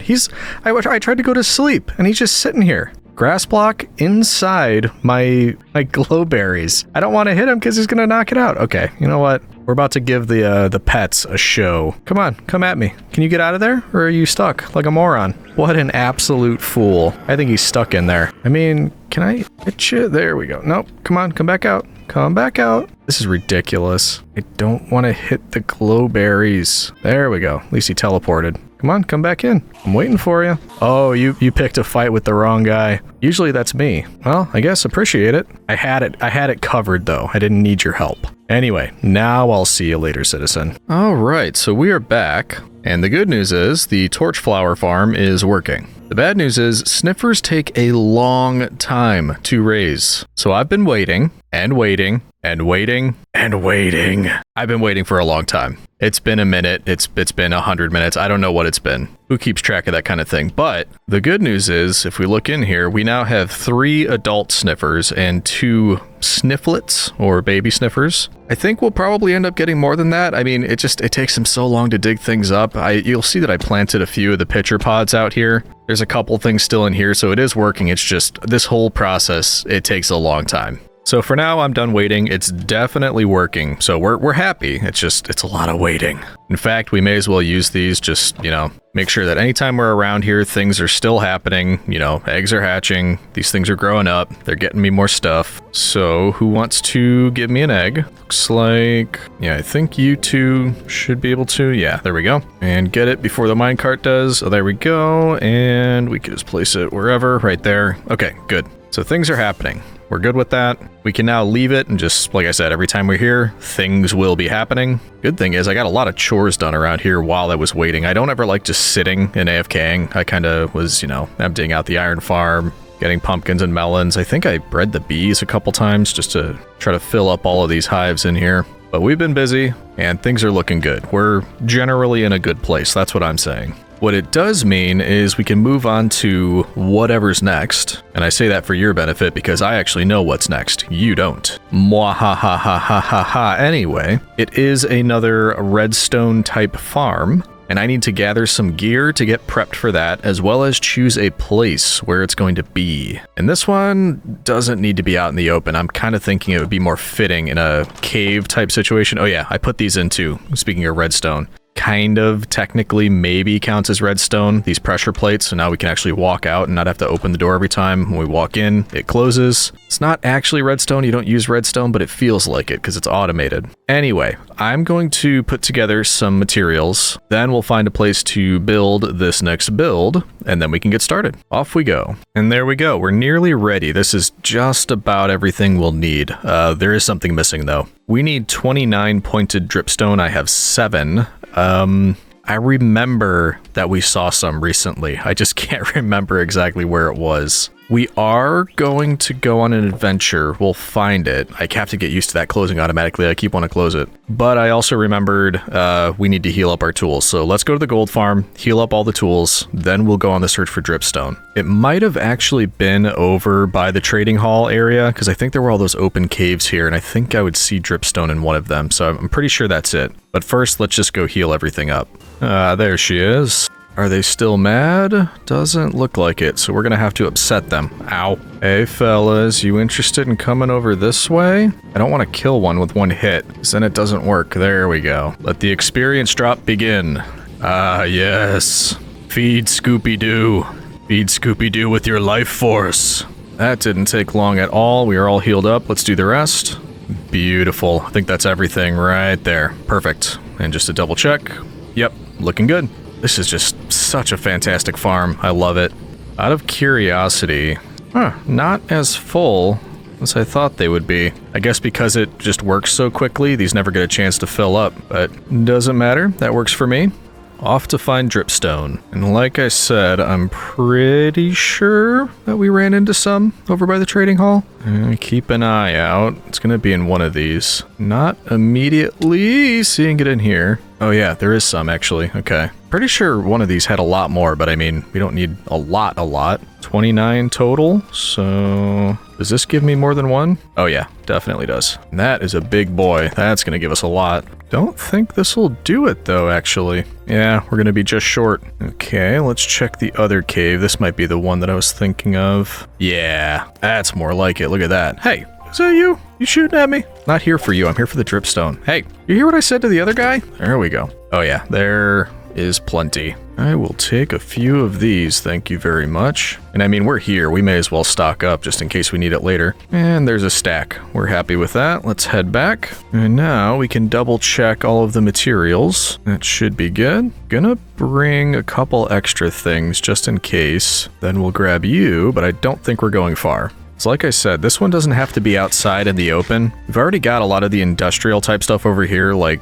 our stone generator, the schmeltery. This doesn't look great, if we're just being perfectly honest. It's just a kind of hidden area for all of this type of stuff. But I'm wondering if we kind of opened it up over here. I don't know if I'm going to run into anything, but could we make an extra room back here? And you've probably guessed what we're going to be working on. I mentioned earlier I wanted to do a lava farm. That's what I'm thinking for this. And it does seem like we've got plenty of room back here. Ooh, okay, here we go. We run into something here. What do we got? Got a creeper up there, I see that much. This is that cave. Yeah, I remember this. So it opens back up into that. It might actually be kind of neat. This is like our escape route. Hey, buddy, did you discover my brand new escape route? You know, just in case like Carthage strikes or something, it could happen. I don't actually know how much space I need, so for now, let's just open it up a bit. I will be following a tutorial, so I probably should have watched it already, but I'll give it a watch and I'll see how much space we actually need. I think that should be enough space, and it gives us enough room to go around it. I think this will be good. So I'm just gonna fill in the center with a few of these. Everybody loves the X pattern. Why does it keep freezing like that? That's bothering me. My computer is struggling and I'm not sure why. Okay, so we're ready for some of the materials. And I collected a lot of stone. This is actually larger than I thought it was. Hold on one second here. I think I've got it now. At some point in my life, I did know how to count. Just don't know when that ability left me. There we go. Now we get to move on to the redstone part, which it looks is just like having pistons like that, and then if I keep moving around and placing them on each of the corners like that, last one should go here. There we go. I think that's right. I'm not exactly sure why I'm doing this yet, but I do intend to try to understand it. What are you doing up there? Before we finish. Yeah, I do intend to understand it. And I better make these all match. That's supposed to be here, and you are supposed to go there. I do think we're going to need a bit of a taller ceiling in order to accomplish what we'd like to do here. Next up, we are going to build what I presume is going to be the channel holding lava above this entire thing. So we'll bring this all the way around and close it off up here. We are going to have to open it back up if we want to get the lava in, but that seems like a future Legion problem. Just like getting out of here. Ooh, he pulled it off. Yeah, because eventually the area inside there, I believe, is going to need to be filled with lava. But we'll get there. All right, next up, a collection system. And that's what it is. I'm trying to guess what's going to happen here. Comparator is looking into the hopper, so when that's when that has something in it, that's going to activate, which activates the dropper. That's going to drop something in this direction. Not sure yet. Might need to see it in action. Oh, I see. We need to get it running first, and then I think it'll make a little bit more sense. So for now, what we can do, first of all, we could add some light. Then we can put our dripstone in. Don't know why they're dripping water. There's no water above this. Hopefully that doesn't fill these with lava, with water, because that wouldn't be great. But that is the last step. We need to get 20 buckets of lava. And I just happen to know just the place. Or wait, no. Would it be 20? Might be actually more than 20. So we're not filling up the cauldrons. We need to fill up that area up there. So it'd actually be 24, right? I think 24. So let's bring one of you just in case. Off to the nether.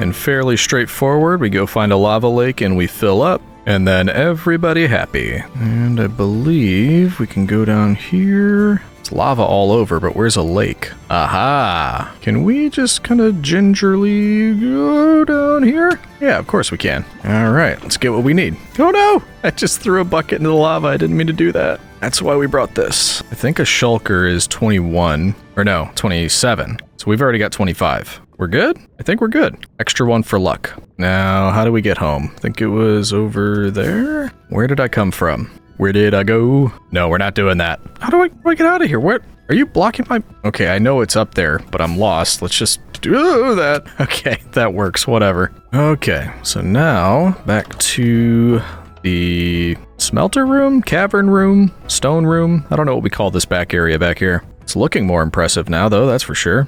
We need a way up there to fill it all up. And this looks like a convenient entrance. So if we dig our way all the way around, hopefully we can fill it and kind of just run for it before the lava we pour down catches up with us. That is my hope. This whole thing needs lava. So let's start maybe in this corner, then put it there. It's gonna catch up with us, isn't it?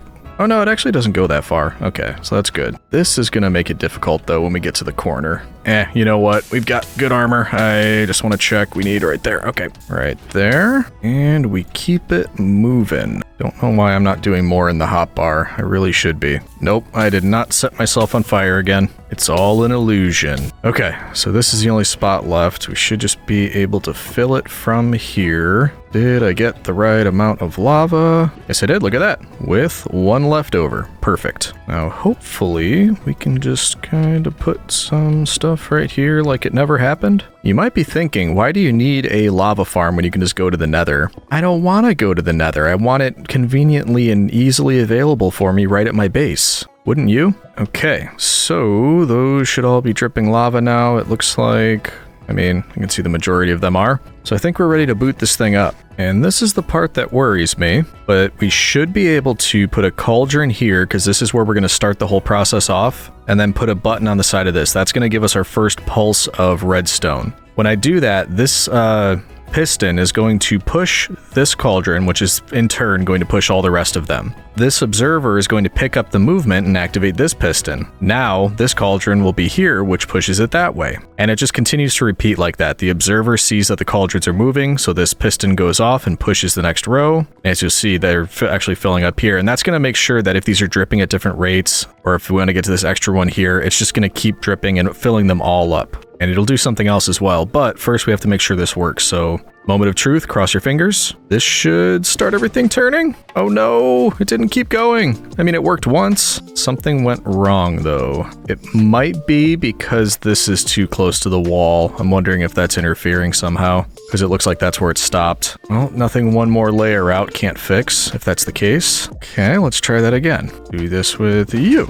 Yeah, it keeps getting back to here, and then it's... Oh, I see what's wrong. I got this observer in wrong. You see that? You, my friend, are supposed to be facing that direction. Red button at the back. There we go. Silly Legion. Okay, so now if we go, there we go. That's what we want. Isn't that cool? It just continuously pushes them all the way around. That's so cool. It's incredibly loud, so if I'm shouting, that's why. And now if we get our buckets back and then put some of the buckets into this dropper, and then also just because it's easier to see, if we fill up the rest of our inventory with whatever, so now everything's full. If we hold the buckets right here, and then if I just hold down right click, when I see lava, it should pick it up and get thrown into that hopper. That activates this comparator, which activates the dropper. The dropper throws me another bucket, and that means I could just stand here this whole time collecting, and it'll just automatically refill my buckets for me, while the buckets of lava land in this chest. So let's just try it for a minute or two here. And here comes one. Bloop. There we go. Gave it right back. Bloop. There we go. Bloop. It's kind of silly, but I mean, it works. It's really cool. Really cool design. Very quickly collect lava, so if we ever need it, you know, it's here for us. And in fact, I'm just going to leave a lot of buckets here in case we need to do that, but I'm happy with that. I think it's a really cool thing. So nice. We've got a new redstone contraption back here. I'm a bit worried. I didn't think about this. It's super loud. Let's go in here. I really hope I can't hear it while I'm over here. I can hear it a little bit. That's where I stop hearing it. So if we're working there or at the schmeltery, we'll hear it a little bit. Like, yeah, I hear it here. But in most cases, we won't. I can't hear it once I get back here, so that's good news. Very cool. I'm happy with that. So we're just cleaning out the shulker boxes, and then we can decide what we'd like to work on next. And actually, we will do that, but I want to go quickly check on the sniffers. Hopefully, they've been doing some good work this whole time. Ooh, they might have all grown up. Yeah, they've all grown up pretty much. There's something on the ground, so hopefully that gets picked up. It just did. And our egg hatched, so that's our last one that hasn't grown up, but I can already tell this is moving a lot more quickly. There was just something there. This guy's digging something up. And if we look over here, nice, 11 of each. That's doing much better. So yeah, I grant you, when you're actually working on something and this is just working in the background without me having to think about it, it does seem to work a little bit better.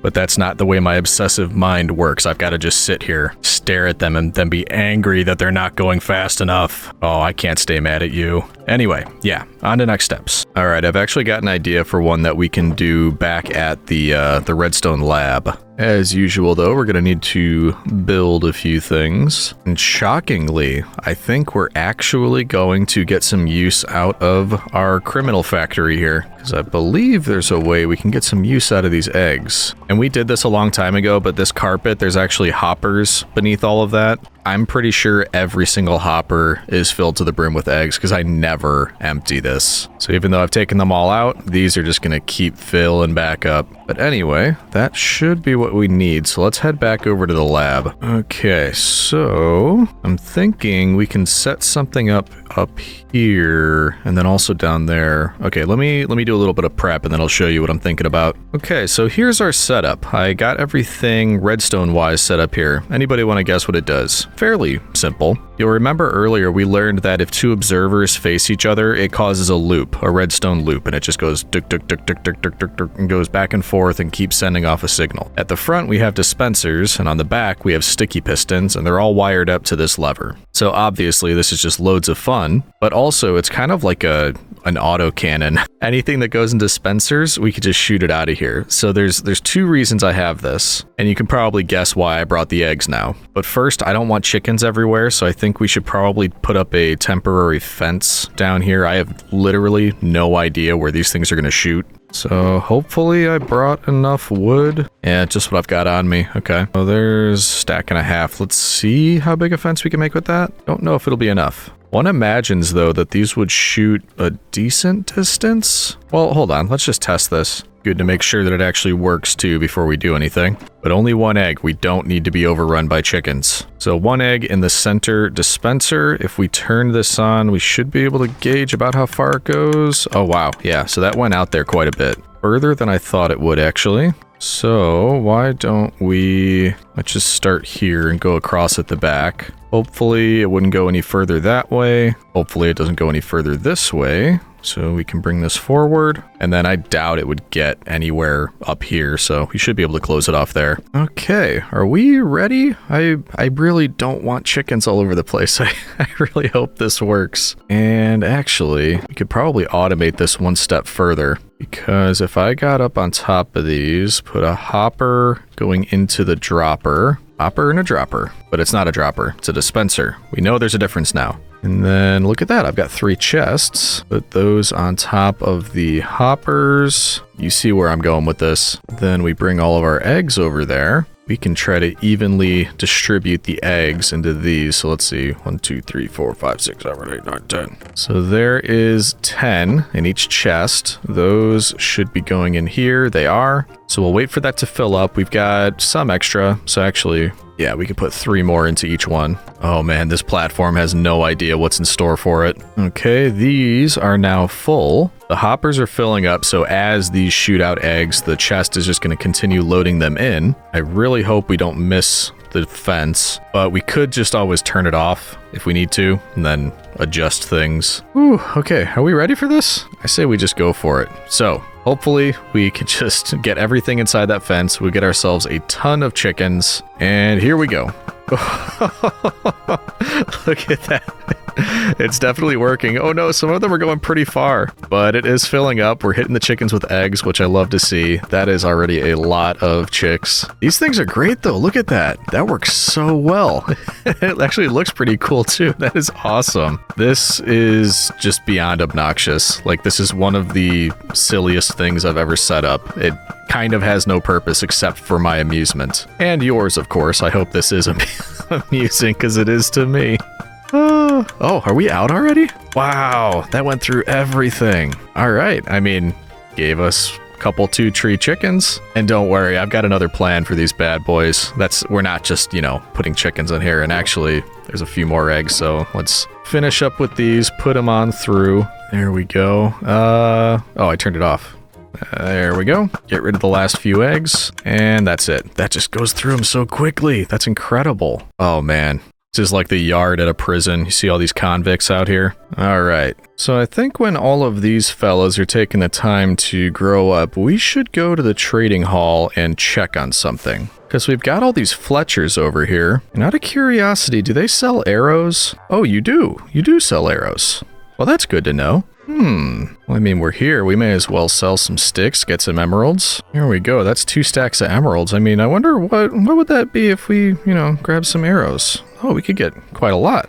I mean, we may as well just keep buying them. There we go. That's probably a good amount. Hey, I want those emeralds back. Oh, you're gonna make me jump in there with you, aren't you? Oh, there we go. Okay, so I mean, we got a bunch of arrows. What could we do with that? Hey, I've got an idea. You probably got the same one. Once these fellas are all grown up, I have a sneaking suspicion they might want to be used as target practice. They want to reenact a battle with Hannibal. Or maybe Julius Caesar versus Vercingetorix. Yeah, I think they're up for it. So just, yeah, this is off, so we can actually load this up. Oh, hey fella, where'd you come from? Coming to watch the show? Oh, I guess not. Ah, you must have come from in here.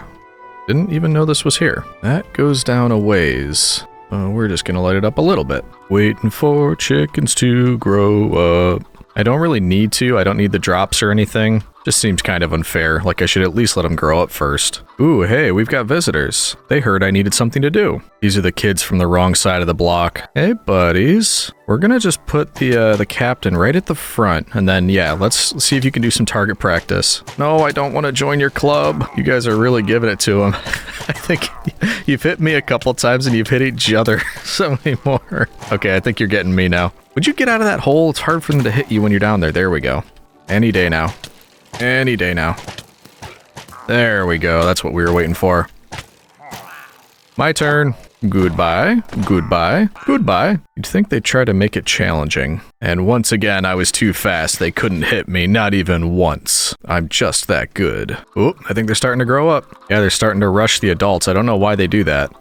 But bloop, bloop, bloop, bloop, bloop, bloop. It's all happening at once. Bloop. Yeah, there we go. The transformation is nearly complete. I think we got it. I think they all grew up. Except for you, because I found another egg, so I chucked it in and it hatched. So you're gonna probably not make it. Alright, and the sun is going down. This is probably appropriate. Let's see if we can get you all to stop going for the fence. Maybe if everybody comes towards the center.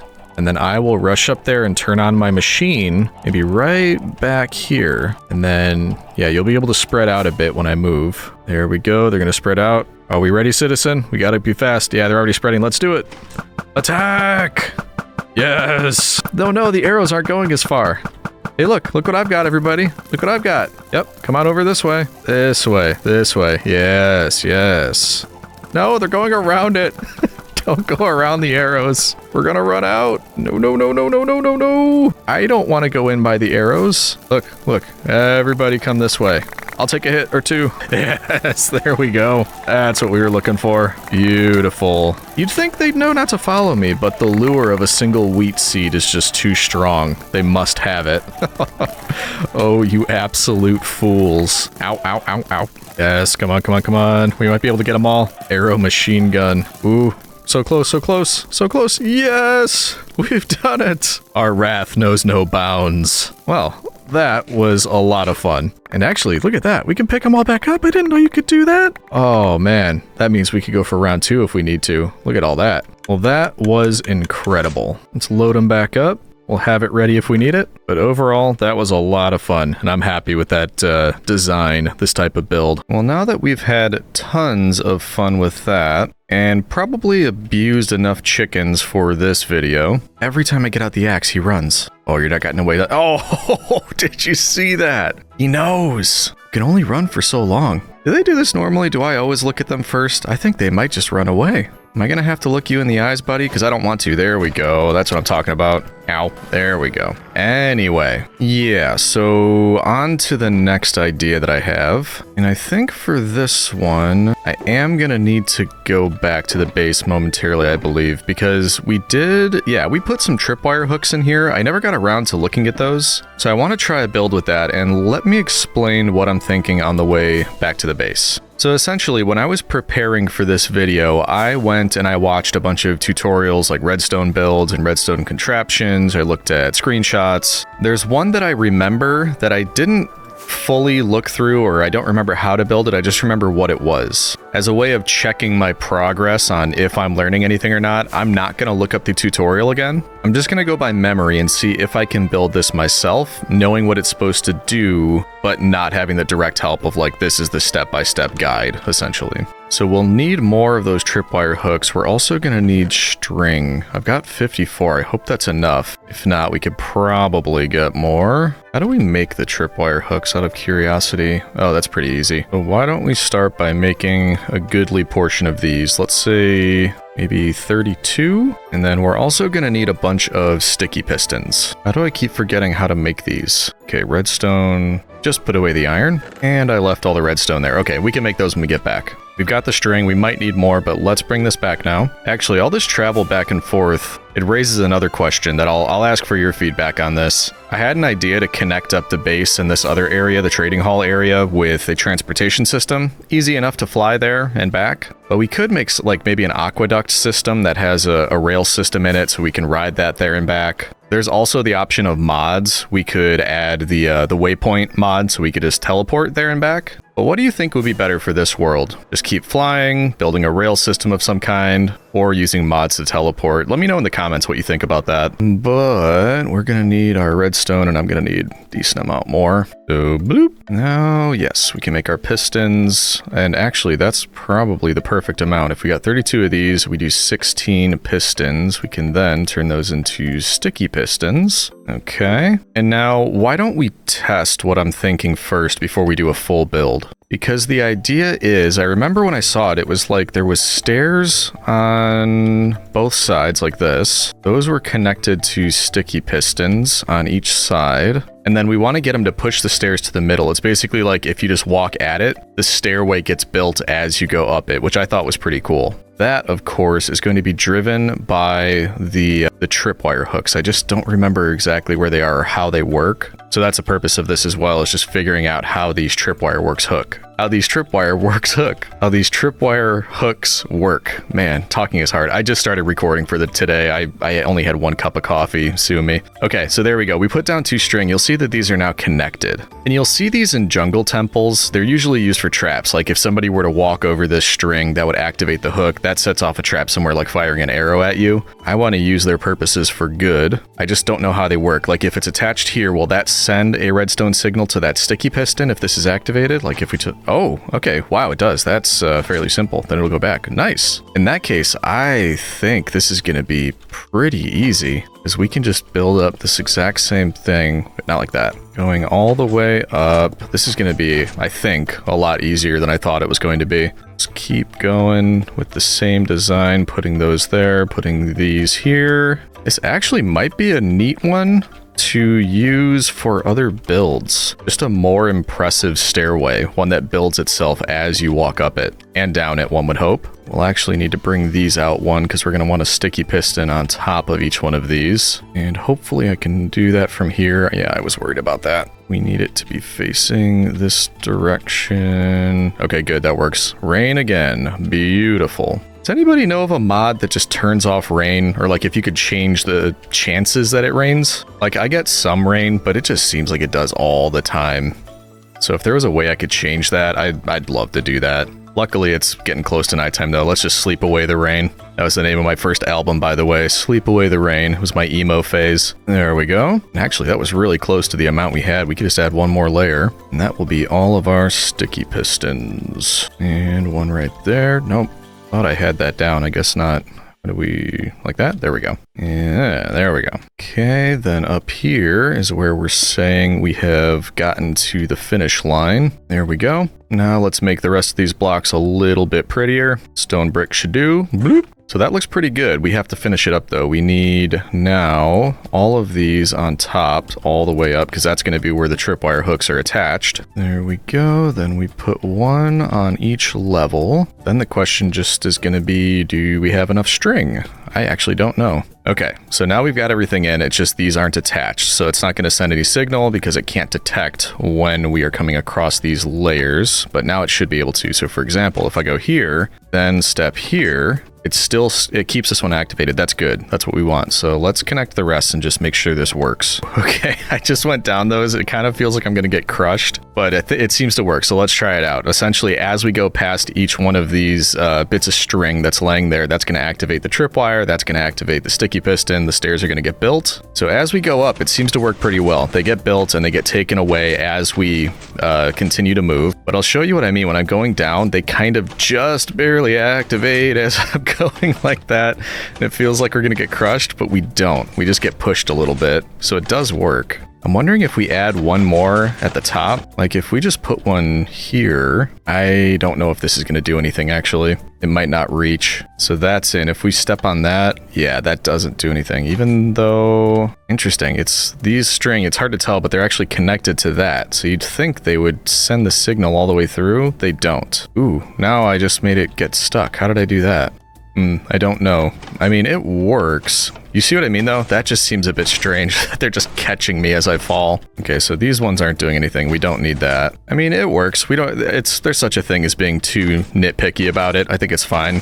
Just that freaks me out a little bit. Either way, though, how cool is that? That's really cool. Building it into designs. I mean, there's probably a way to make these a little bit more hidden, make it look a little bit better. Like you could probably push everything back a block so the sticky pistons wouldn't be visible. They're just like maybe pushing to the, or maybe not. Maybe it wouldn't take it with. You'd have to use slime or honey. I don't know. Either way, I think this is a really cool one. That's nice. I think we could use that in future builds.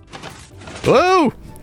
Okay, yeah, not perfect. You can't go too fast, or you can go too fast and then you'll fall through. So maybe worth putting something beneath this. Didn't work that time. I don't know. You get it. It's not perfect, but it is pretty cool. There's ways we can probably change that around so that it works a little bit better. Let me know if you have any thoughts on that, by the way. It works well going up. It's just coming back down. That's a little bit strange. Either way, I'm going to leave that one here. I think that's cool. We might use it for future design, so I'm just going to leave it so we remember that it's an option. And speaking of things I wanted to try, there was another one that I saw, and this was just from, you know, my general Minecraft watching routine. It wasn't in preparation to this video. I just remember it from a while ago. Oh, hold on a second. Let's bring some stuff with us. You are coming with me because I would need something for this next one that I don't know I actually have. And if we don't, it's something that's kind of scary to acquire. You'll remember that I'm constantly saying we're going to eventually fight the warden, and I just never get around to it.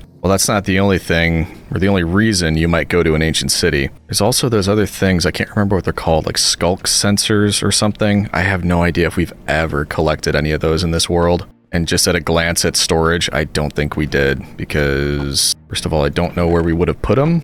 And second, just out of, you know, thinking through it, I just don't think we ever collected any. Yeah, doesn't look like it. So I guess the next question then is, do we remember where the ancient city was, and are we brave enough to go try and collect a few of those just so we can try a redstone build? I'm gonna clean up a bit of the storage and then I'll think about it, think if I'm brave enough to go try that. Okay, so these are kind of cleaned up now, a little bit, kept some of the stuff I think we still might need. I'm gonna take a few of these with me. In fact, we'll take them all with us just in case. And then what I'm thinking is it doesn't hurt to try to remember. I know we found one at one point. Eventually, we're going to need to know where that ancient city is. So we can at least try to prepare ourselves and find it. I am not fighting the warden yet. We're going to make a video out of that, a whole video. But let's check up on these guys. Maybe we make a few more eggs. And then we'll at least we'll see if we can find it. We should know where it is. Ooh, yeah, there's a lot of you now. Let's see if we can collect some more eggs. And we'll be able to get 2 more, it looks like. There's one.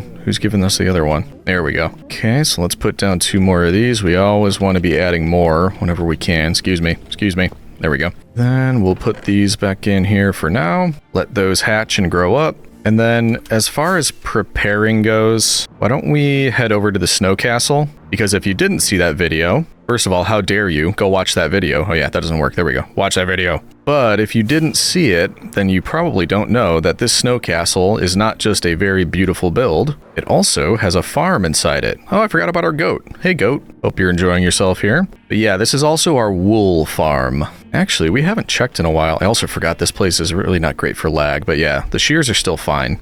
I was worried we'd be running low on those, but nope. But I thought if we're going, we may as well bring some wool with us. It's weird that the white wool seems to be collecting at a faster rate, or is that just my imagination? Maybe we just haven't used it as much, I don't know. Either way, we're just gonna grab a few of these because I believe if you're walking on wool, it doesn't summon the warden. So in case we want to be careful, we'll bring just a few stacks of this. Okay, there we go. That should be plenty. And now, that's really all I wanted to prepare. We need to try to remember where this thing was, because I'm pretty sure it wasn't far. It was like underground somewhere surrounding the base and the snow castle, like in this jungle somewhere, I'm pretty sure. So maybe we just fly above the area and take a look into some of those. It was a cave that was already open. So this kind of thing, if we are able to look down in, oh, that looks like it's fun. I do remember we just kind of looked down and we were able to see it. Oh yeah, I see you, friends. We're not doing autographs today, unfortunately. Maybe if, you know, check in a year or two, then maybe.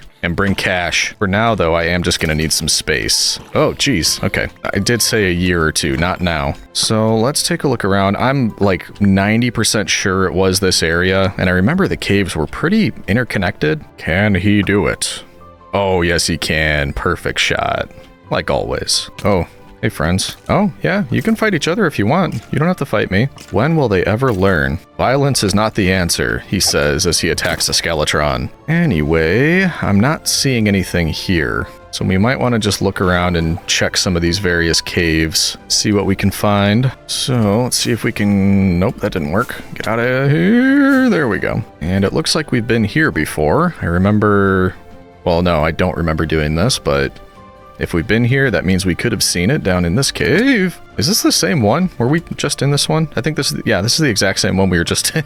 Whoa. Hey, fellas, no, not interested. So we need to find a new one. You know what? I didn't even think to use the map while we were down there. Let's go one more time. The map is probably helpful. Oh my goodness gracious. Do you see all these? Why did it spawn so many? You see all that? We were just here. As soon as we come back, there's about 1,000 mobs. Out of curiosity, do you do anything if you're in water? Oh, yeah, you do. Goodness gracious. Back up. Oh, geez. Okay. This feels a little bit cheaty, but I'm seeing... I can't tell. Are those mine shafts or that? That looks like a mine shaft. I think they're all mine shafts. I just need a minute to look, so why don't we open this up? Okay, relative safety for a minute. This is wild, being able to see like everything that's underground, but I'm also not really seeing anything, which makes me think it's probably deeper than this. I also don't know exactly what it looks like, if I'm being perfectly honest, on a map that is. So, new idea. We need to safely get out of here, and we're gonna head down to the mine, because what would be really nice is if it was near enough to our mine that we could just dig a path to get to it from here, rather than flying over somewhere every time we needed to get to it. Okay, so here we are. What I'm thinking, if we now open up the map, wow, that's a lot of lava. So probably not down at bedrock level. I didn't notice that. Look up at the top. It tells you what, ooh, okay. This says deep dark. I did not notice that. If you move your cursor, it shows you what biome you're in. And apparently, ooh, wow, there's some right here, some right over here, but I can't see it, so that's not super helpful. What happens if we were to go up the stairs a little bit? I am loving this world map, by the way. For anybody that recommended that to me, thank you very much, because that is such a cool mod. Okay, so up the first little flight of stairs there. That is definitely, oh, yep, that helped a lot. And geez, look at this stuff. Like, what is this? That might just be like a little mine area. This looks nuts, whatever this is. Probably more mine shafts and just opens up to a big cave there. Jeez, this is, yeah, that is wild. But mainly, you probably noticed this as soon as I did. This is 100% an ancient city. And honestly, it doesn't look like it's too far. So if we just dig north in a straight line, we're probably going to run into this, and it looks like come out in an area that does have probably a lot of, like I said, I think they're called skulk sensors, and that's what we need. Also, might be able to find an enchanted golden apple there. I remember we need one of those from the achievements video. Ooh boy. Okay, so I guess let's do this. Let's dig north, which looking at the mini map is this direction. And let's just do it right here. And actually, we should probably get some more torches, because we're going to want to light it up along the way. Always got to be safe. Oh, perfect. I really hope that's not a lava pool. We just started. Yeah, it is, isn't it? But how much is it? It's enough. Okay. So we're not going to do that. Let's try it up here, maybe. I mean, this, to be fair, this is the area that we went to collect obsidian. It was a lava pool, so I probably should have expected that. But I kind of just expect everything's always going to work out for me. I am blessed by Jupiter, after all. Oh, wonderful. Blessed by Jupiter indeed. Yeah, this whole thing, that's just a big lava pool. Okay. Head to the right and dig. Okay. let's be smart about this. You're gonna dig so that we are out of the way of the lava pool, which we are now. And, okay, we're gonna run into that one. This seems like the safe bet right here. So let's see if we are correct. So we'll try to use the map sparingly when it comes to underground stuff. It feels a little bit cheaty to me. But honestly, it's kind of just taking the guesswork out, because I'm sure nobody really wants to see me dig just for like a couple hours just to find something. If we just need to use it for a general direction or something, that's fine, I think. But we'll use it sparingly. We're not going to do that every time. And we should be coming up on what looks like our first bigger cave. Yep, we certainly are. Look at that. Oh, hello, friends. I don't really want to light up this entire cave, but maybe just about where we're going to be kind of passing through. And then we'll do some clear out after that. Oh boy, we're already making friends. Nope, not yet. Not ready for you yet. Please wait your turn. Okay, that's decently lit up. Let's clear out our new friends. And yeah, they're already getting into fights with themselves. Don't mind me. Goodbye. Goodbye. Goodbye, I said. Also, I just noticed, look at that. I can see some deep dark over there. Maybe we don't need to go into the actual ancient city. We can save that for the warden video. Oh, hello. Oh, come on. I was not close enough to necessitate blowing up. It probably is a good idea to, like, sufficiently light this area up, because I don't want to be trying to do something in the deep dark and then, you know, I'm just ambushed by mobs. They're setting off a bunch of the sensors and summoning the warden for me. We don't really need that. So that looks pretty good over here, though. This still appears to be a problem. Ow, ow, ow. There we go. This kind of just keeps going. I don't know that we need to go all the way through here, but yeah, we're not doing another cave. That is, yeah, that's too big. Ow, that guy's got flame. So we're going to call that good enough. I don't think we're going to be going over there too often. Come on. But this area should be sufficiently bright so that we're not going to get a lot of spawns, I hope. Also, yeah, you're crazy if you think I didn't see that diamond over here and we aren't taking it. Come here, you. Of course, I'm out of space. We've entered porcupine mode. Okay, anyway, we did see a little area. Where was that? Over here. So let's actually get out Cleopatra. I think that'll come in handy. Now, is this just a whole bunch of nothing in here? Yeah, I think it's a whole bunch of nothing. There's no sensors or anything. We're gonna have to go to the actual ancient city. I mean, we knew we were gonna have to eventually. So, if that's the case, and we came in over here, I'd like to keep it a nice straight line, so we're just gonna build this straight across, and then we can keep going, and then in a second we should emerge. In fact, we should have emerged already. Yeah, I mean, we're in it. Is it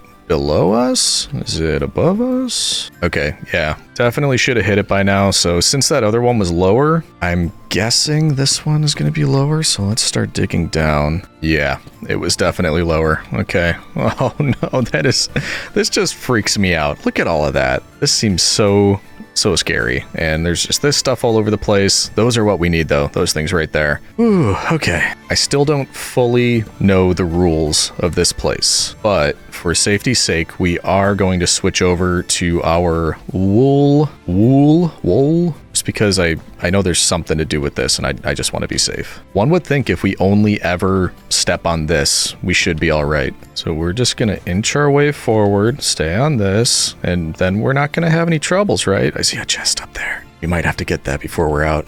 Ooh, sneak. Now, I think if we kind of just surround this stuff, we might be safe. So I'm just gonna cover all of this. In fact, I don't even know what I'm covering that. That's a shrieker, is it called, right? And then I think, I really hope I'm right. I think I can just take this because it's surrounded by wool. I don't know. We're gonna have to try though, so I'm just gonna try to take that. Did I get it? Oh no! You need silk touch? Ugh.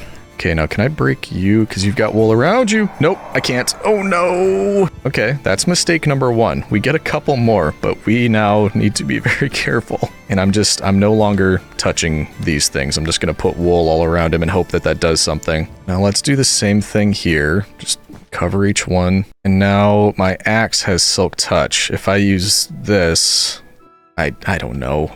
Let's just see if we can get this. Okay, I think we got it. Yeah, we got one. Okay, so we have a method that works. We can take these and I don't appear to be setting anything off. So we will get what we can using this method. Still got a few stacks of wool, so I think we're doing good. Wow, there are so many of these things. Okay, let's do the same thing here. And then I think let's work our way toward that chest. This might be a curiosity killed the cat type of thing, but we want to grab what's over there anyway, except that stinking thing that is there, and I don't know what to do with it, especially because it's right next to it. I think that means we just don't take that sensor next to it. We're just going to cover it all, because I don't want to mess with that. You should be fine. We should be able to take you. Okay, now are we safe to use ladders? I hope so. And we've got a chest up here. Just gonna keep doing this. And then this should also make a noise, but if we're clever and we surround it with our wool, I'm hoping that means we can open it without incident. So let's give it a try. Ooh, this has some neat stuff. Yeah, you better believe I'm taking all that. Look at that. I'll take some candles. I'll have some coal. Why not? Soul torches. That's apparently a new thing to me, the soul torches. I don't think I need those. Okay, neat. No enchanted golden apple. That's what I was hoping for, but some cool stuff in there. How do I get down now? I guess just like that. Yeah. Oop, I didn't mean to do that. I am definitely sending off sounds now. Okay, let's go grab these things over here. And then we might be good. We might be ready to call it a day once we've gotten all of these. I mean, we barely scratched the surface in here. There's going to be a lot more to explore. But like I said, I kind of want to save that so that we can make a whole video out of it. And then finally take out the warden. Okay, hopefully we're good. Ooh! We're not good. Let's just be fast. I'm actually wondering if you can duplicate these. That would be a good thing to know. Maybe once we get out of here, I look that up. And last one, there we go. So I am ready to get out of here. And we just use our path of wool to get back. And now at least we know where it is and we have a path to get in here. So easy enough if we need to come back. But I'd be lying if I said I was sad to go. I mean, it's a cool looking place. It's too spooky for me. There's another chest. Look at that chest. They surrounded it. They did that on purpose. Not worth it. We'll get it next time. We got 12. That's pretty good. So let's head back. I'm going to look up if there's a way to duplicate those once we do. And then we can give it a shot. The redstone build I'm thinking about that I believe requires these. And up we go. And actually, I think it's worth starting a chest for deep dark type stuff. And I filled up pretty much everything over here. I've got a couple empty ones, but I wanted those to be, honestly, like my extra dirt chests and things. So maybe it's finally time to go up here and start using some of these. So,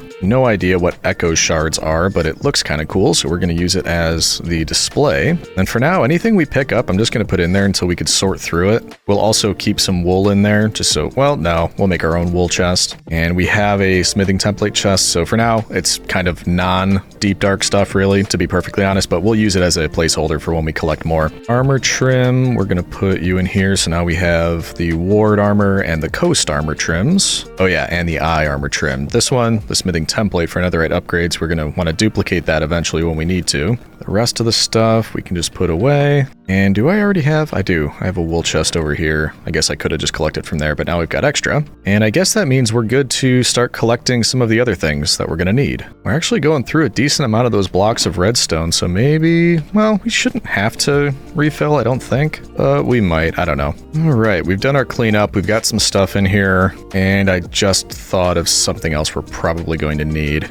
And that is observers. Okay, I think we're good. Actually, nearly. We are going to need a bunch of glass, too. Also, as a side note, it looks like you may be able to duplicate the skulk sensors. Probably have to build a farm for that. You can have the skulk sort of spread if you kill a mob near it. And I believe that gives you the ability to generate new ones. So we're not going to do that now, but it's good to know. That might be a farm we build whenever we do the video for the warden. So stay tuned for that. Anywho, though, the farm we're going to be working on, I think we want to use this very large wall over here that we created. Still looks a bit bland to me, so I think there's something we could do to make it a little bit more interesting. And also, fortunately, it's fairly hollow in there, so I think we already have the setup, or it should be easy enough to just go in here, because there's going to be, the redstone component's going to be inside. And this is, if you hadn't, whoa!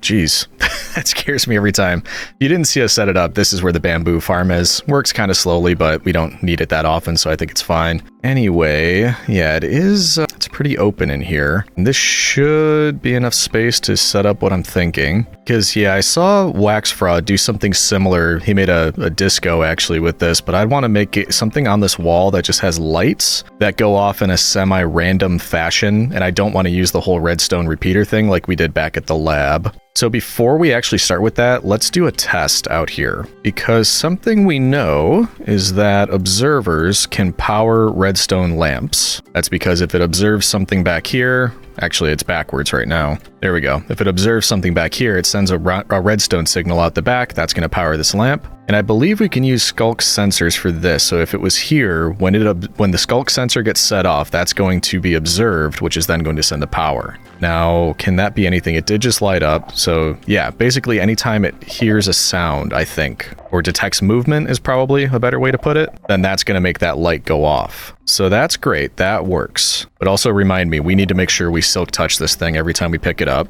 But that does work. So now we just need a configuration. We need a way to set these up and a way to have the skulk sensor detect something. And I think I'm going to do that the same way that Wax Fraud did. So I'll tell you all about that, but first we got to get this set up. Also, just so we're not ruining everything in here, maybe we leave this for now. We'll just put a door there, but we'll set up everything over on this side, which for now is really, I think, just going to be... Maybe we do it at this level. That way we've got a full sort of layer between the wood layers, and we could do something semi-consistent. I was thinking about doing it one layer down, but that's already got so much going on. We'd have to clear a lot of things out.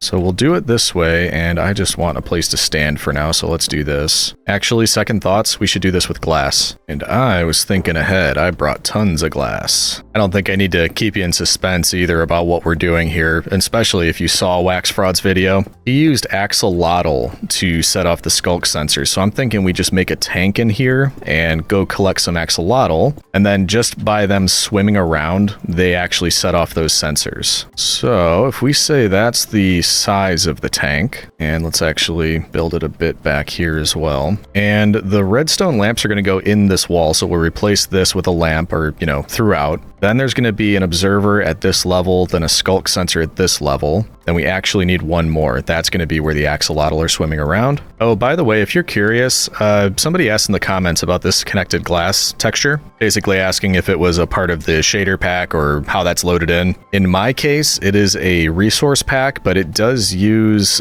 some of the mods or the shaders in tandem, I guess you could say. You could use Optifine, but I was having trouble with Optifine. It was causing a lot of lag, so I used something called Fabulously Optimized. It's actually a mod pack. And then once you have that in place, you can get a resource pack. So you'll see over on the right, I've got a ton loaded in. I think it's this one, Clear Glass Pack. So just in case you were curious, that's how I'm getting all of this to look like it's connected, rather than I just don't like it when you can see the blocks individually. But I think that's good for the size that direction. Now we're going to need to do the same thing leading up here, as well as across the top. And there's not going to be a lot of space to do that, is there? That's all right. We can start down here. And actually, maybe we should put the other stuff in first, because I don't want to have to, well, I'm fairly confident. I'm just a little bit worried. If it's wrong, we're going to have to remove all this glass. So yeah, I guess before we do more, let's just add a couple of the other elements to this, just to double check. First up,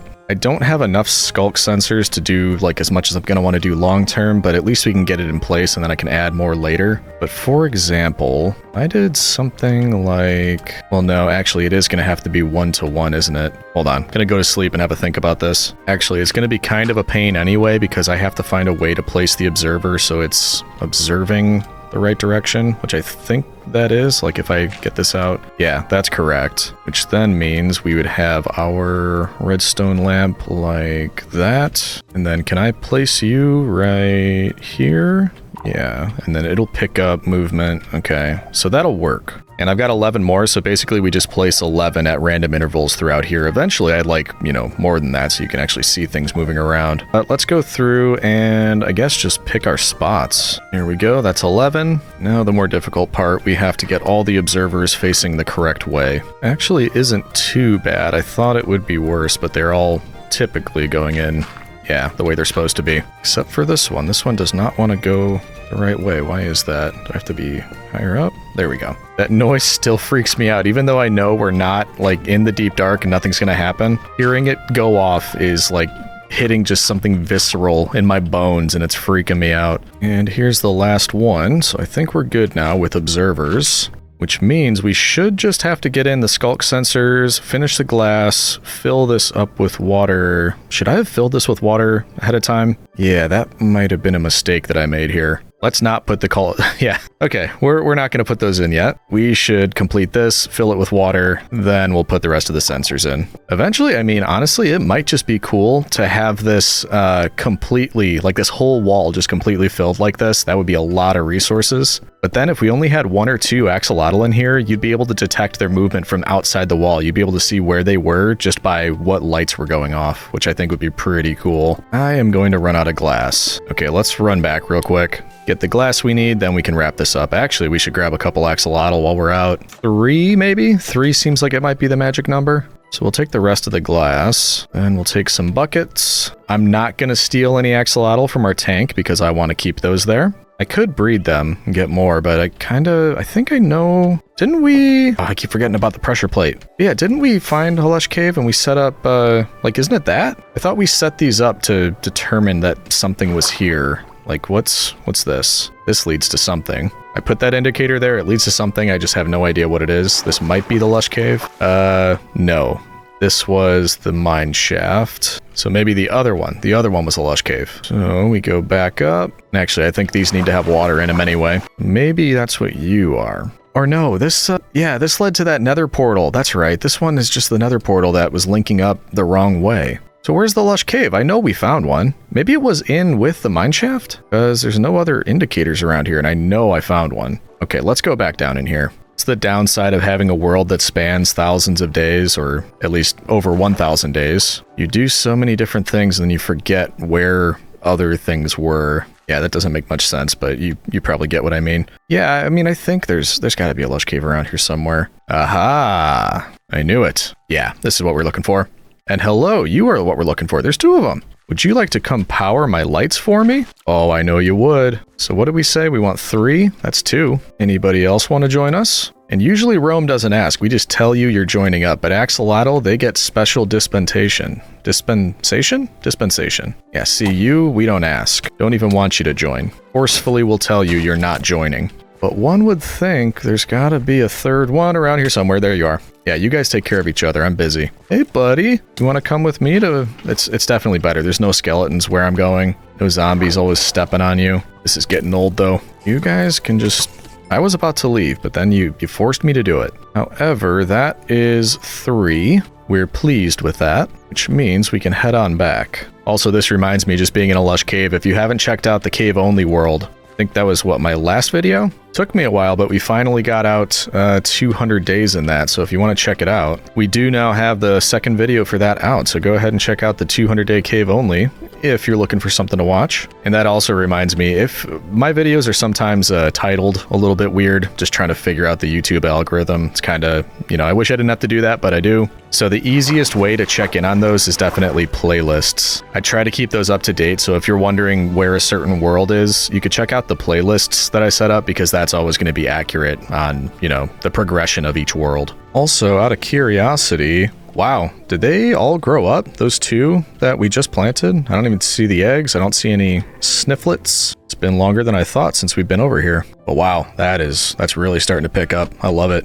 Anywho, now we can see from the outside these lights. Pretty soon we'll be able to get a light show. Okay, let's fill in the rest of this. I probably should have gotten more water. It'll be fine. We can do infinite source. Oh, kelp.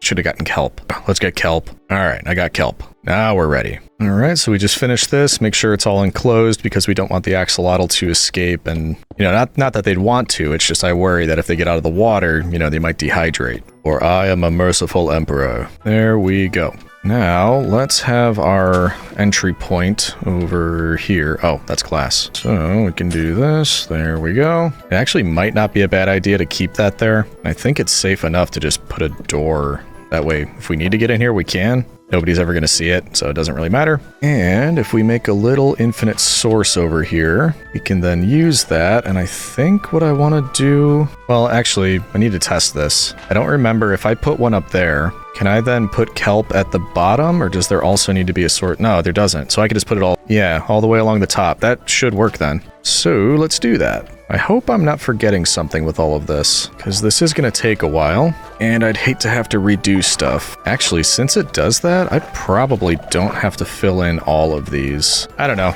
I mean, we can honestly just go through and probably fill the middle layer with water and then put kelp at the bottom and then see what is not a source block or what didn't work. Then we'll just go and fill it in afterwards. Easy enough. I'll admit, it's kind of difficult to tell what's going on here. I'm just kind of, you know, placing these where I think I need to and then hoping for the best. Good news is this is still working even though it's underwater. And I'm noticing it's not waterlogged. I don't know if it needs to be, but it's good to find out if it can be. Yes, it can be. So I guess we'll just do that just in case.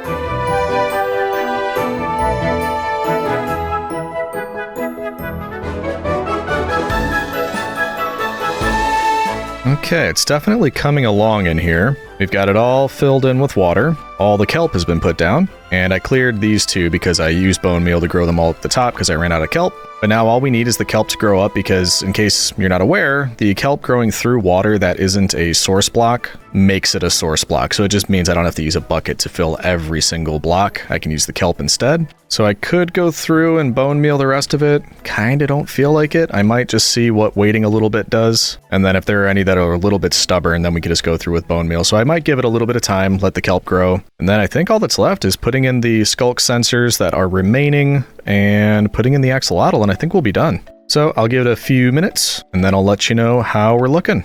This will shock you, citizen, but I'm getting impatient. So I've got extra kelp. I'm just filling them out all the way to the top. And then if you go down and break them, you get the kelp back and you can kind of just move forward. That way we can go through the whole thing, make sure that everything is a source block, and then we should be good to go. I also added it on top of the observers for most of them. I don't know if I need to do that. Just, again, making sure that everything is a source. Fortunately, this is pretty straightforward, pretty easy because it's such a small space. There's only 3 you have to go on each row, so I don't think this will take very long. And I think we've got everything on this side, so now we just need to do where the turn is and over to the left. That is a lot of kelp. Okay, that should do it. Why are there always skeletons waiting for me out here? Get out of here with your fancy gold armor.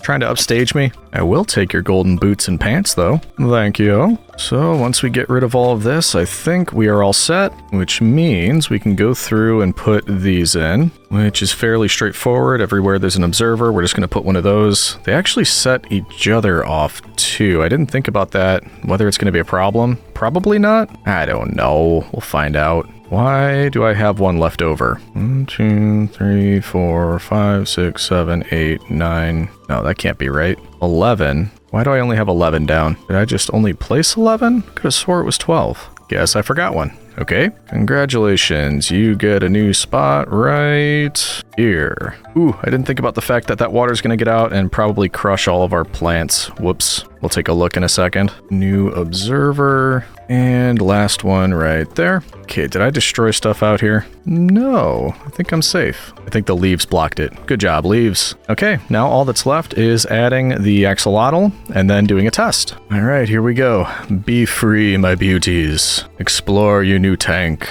Set off my skulk sensors. I didn't even think about trying to get different colors, but we did get 3 different colors. So, I don't know. We're never going to see them, but I like that for some reason. Cross your fingers, citizen. We're just going to really hope this works. We should see lights going off at random. Hey, look at that. Nice. So they seem to be hanging out around here. When they move this way, we'll get those set off. Let's check the front, make sure those are working. Yep, absolutely. Those are working as well. And you can tell when they're hanging out there, going around the back. Now one of them is over there because those are going off. That is so cool. Let's take a look from further away. And then we're going to have to check it at night as well, right? There we go. Look at that. That is so cool. And like I said, once we get more materials, that might be just really cool to have these like all the way across there, maybe like 3 tall. That way it's just constantly like bouncing around. You can see when they're going in certain areas. Oh man, that is really cool. The sun should go down in a couple minutes, so let's just wait. I want to see what this looks like at night. I think it's going to be really cool. But I don't know about you. I'm a big fan of that. I think that just adds a lot. You can see that over the shoulder there. It's a decent amount of work to set up, and especially because of those skulk sensors. But if we had an abundance of those, I think that would be, I could think of a lot of places we might want to put something like that. Because one assumes it would work with other things. Like you could put it with the pandas. Anytime they move, then lights go off. You do it over here with the horses and the llamas.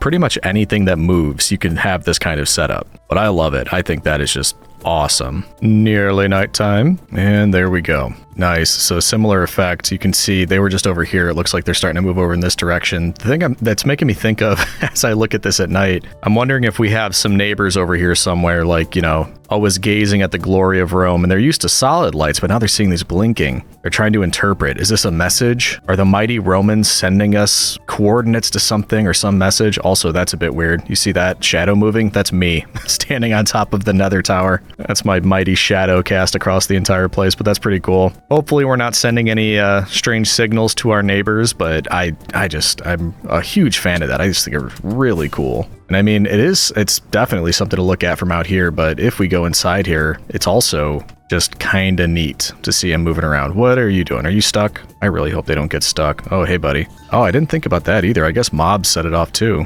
That kind of worries me, though. Do they get stuck because the glass is a certain way, or what's going on, buddy? Can you get out of there, or what's going on? Why do you want to be right there? What are you trying to get at? Keeps going back to that one spot. I don't get it. What is there that you need, apparently? Because even if we push him away, yeah, it just goes right back to it. I don't know what's going on with that one. And now you're doing it too. Well, that's not great. Do you guys need something out there? Wait, do they might need oxygen, do they? I don't remember, or can they stay underwater the whole time? What if I open up an area? I don't think that worked. Hold on. No, I just double checked. They don't need air. They need the water. They can be out for a little bit, but they definitely need the water. So I don't know what they're trying to get at out here. They're just trying to escape. But the point is to kind of have you guys always be swimming around. The only thing I'm thinking is it might have something to do with this connect between the 2 glass blocks. Maybe that's doing something weird to them. So maybe if we just go around and cover it like this, maybe that stops you from getting confused. I don't know. See? Now there's nothing there. You just got your head in glass. Yeah, they're still doing it. If there's any axolotl wranglers out there that knows what's going on with them, I'd be interested to know, because the point is that they're supposed to be swimming around the whole area, and that they are not doing. They keep going back to the exact same spot. Oh no. Okay, wait. Maybe I got it. If we move him now, was that it? You gonna just... Yeah. Okay, that might have been it. They just keep wanting to get up above the water, but can't, and maybe they're getting confused. I don't know. At least they're moving around now.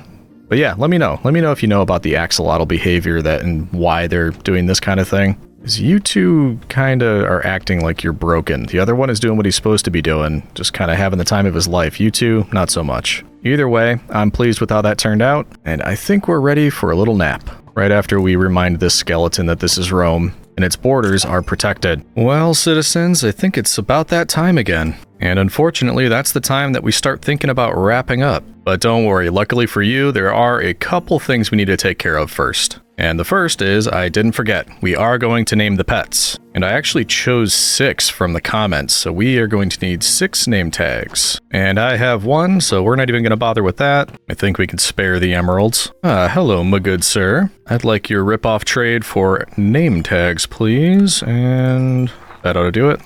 We always run out of these. Let's just get as many as we can. There we go. And now, hopefully next time we look, we won't be disappointed. We'll have 6 extra in there. So I'm going to do some naming, and then I'll tell you what the names are that we've chosen for both our cat over my shoulder there, as well as some of the dogs. No, wait, I was wrong. It wasn't 6, it was 5. So we only need 5, but I am taking a suggestion from one of the comments. That's the 6th thing. Okay, got all of those names, so why don't we start with our cat? And of course, this was the cat that we bred from Machiavelli and Garfield the cat. And I got a lot of great suggestions for this one, and I have to say, I really enjoyed all of them. A close second was things relating to lasagna, or just calling the cat lasagna. Really appreciate the Garfield references there, so that was a near second. But because the cat does look like Machiavelli, I thought this one was a bit better. So we are going to take Tea Addict's recommendation and call this cat Prince, which, if you're not familiar, was the book written by Machiavelli, The Prince. So I think that's a great one. Welcome to the family, Prince. Keep hanging out with Machiavelli here. I appreciate you guarding my bed. And now for the dogs. And we'll have to be careful because a lot of these are already named, so we'll have to find ones that aren't. So we've got Dogtavia, Julius Caesar. Who else is over here? There's Bark Antony, and there's Maximus. Okay, maybe you guys could spread out to make this a little bit easier for me. Okay, that's a little bit better. And why don't we start with you? And this first one is a suggestion from Evil P. Mia, and that is Cleopatra. Oh yeah, you love your name, don't you? Good Cleopatra. Next up, this is one from Union Made, and that is Claudius. And that is, of course, a reference to the Roman Emperor Claudius. And I grant you the name was spelled a little bit differently, but hey, so was Julius Caesar's name, so I think it fits. This next one was from Sparky in the Snow, but I also had very similar ones from Robert B. So this one is going to be Barcus Aurelius. Of course, a reference to Marcus Aurelius. And finally, let's go with you. This one is from Haunted Spirit, and that is Cerberus. Very fitting. Interesting note about this one, I knew there were two spellings, Cerberus and Kerberos with a K. What I didn't know is the one with a K is actually the Greek one. Kerberos is Greek. Cerberus is the Roman spelling. I thought it was the opposite, so I learned something with this one. So welcome, Cerberus. And thank you, citizens, for all these suggestions. They're great. I love the punny names, so I really do appreciate those. And welcome to the crew, newly named pets. And also, over to the other thing, I said I had another suggestion that wasn't a name suggestion, and that was to add dyes to the dog's collars. That was a suggestion from Candied Skull.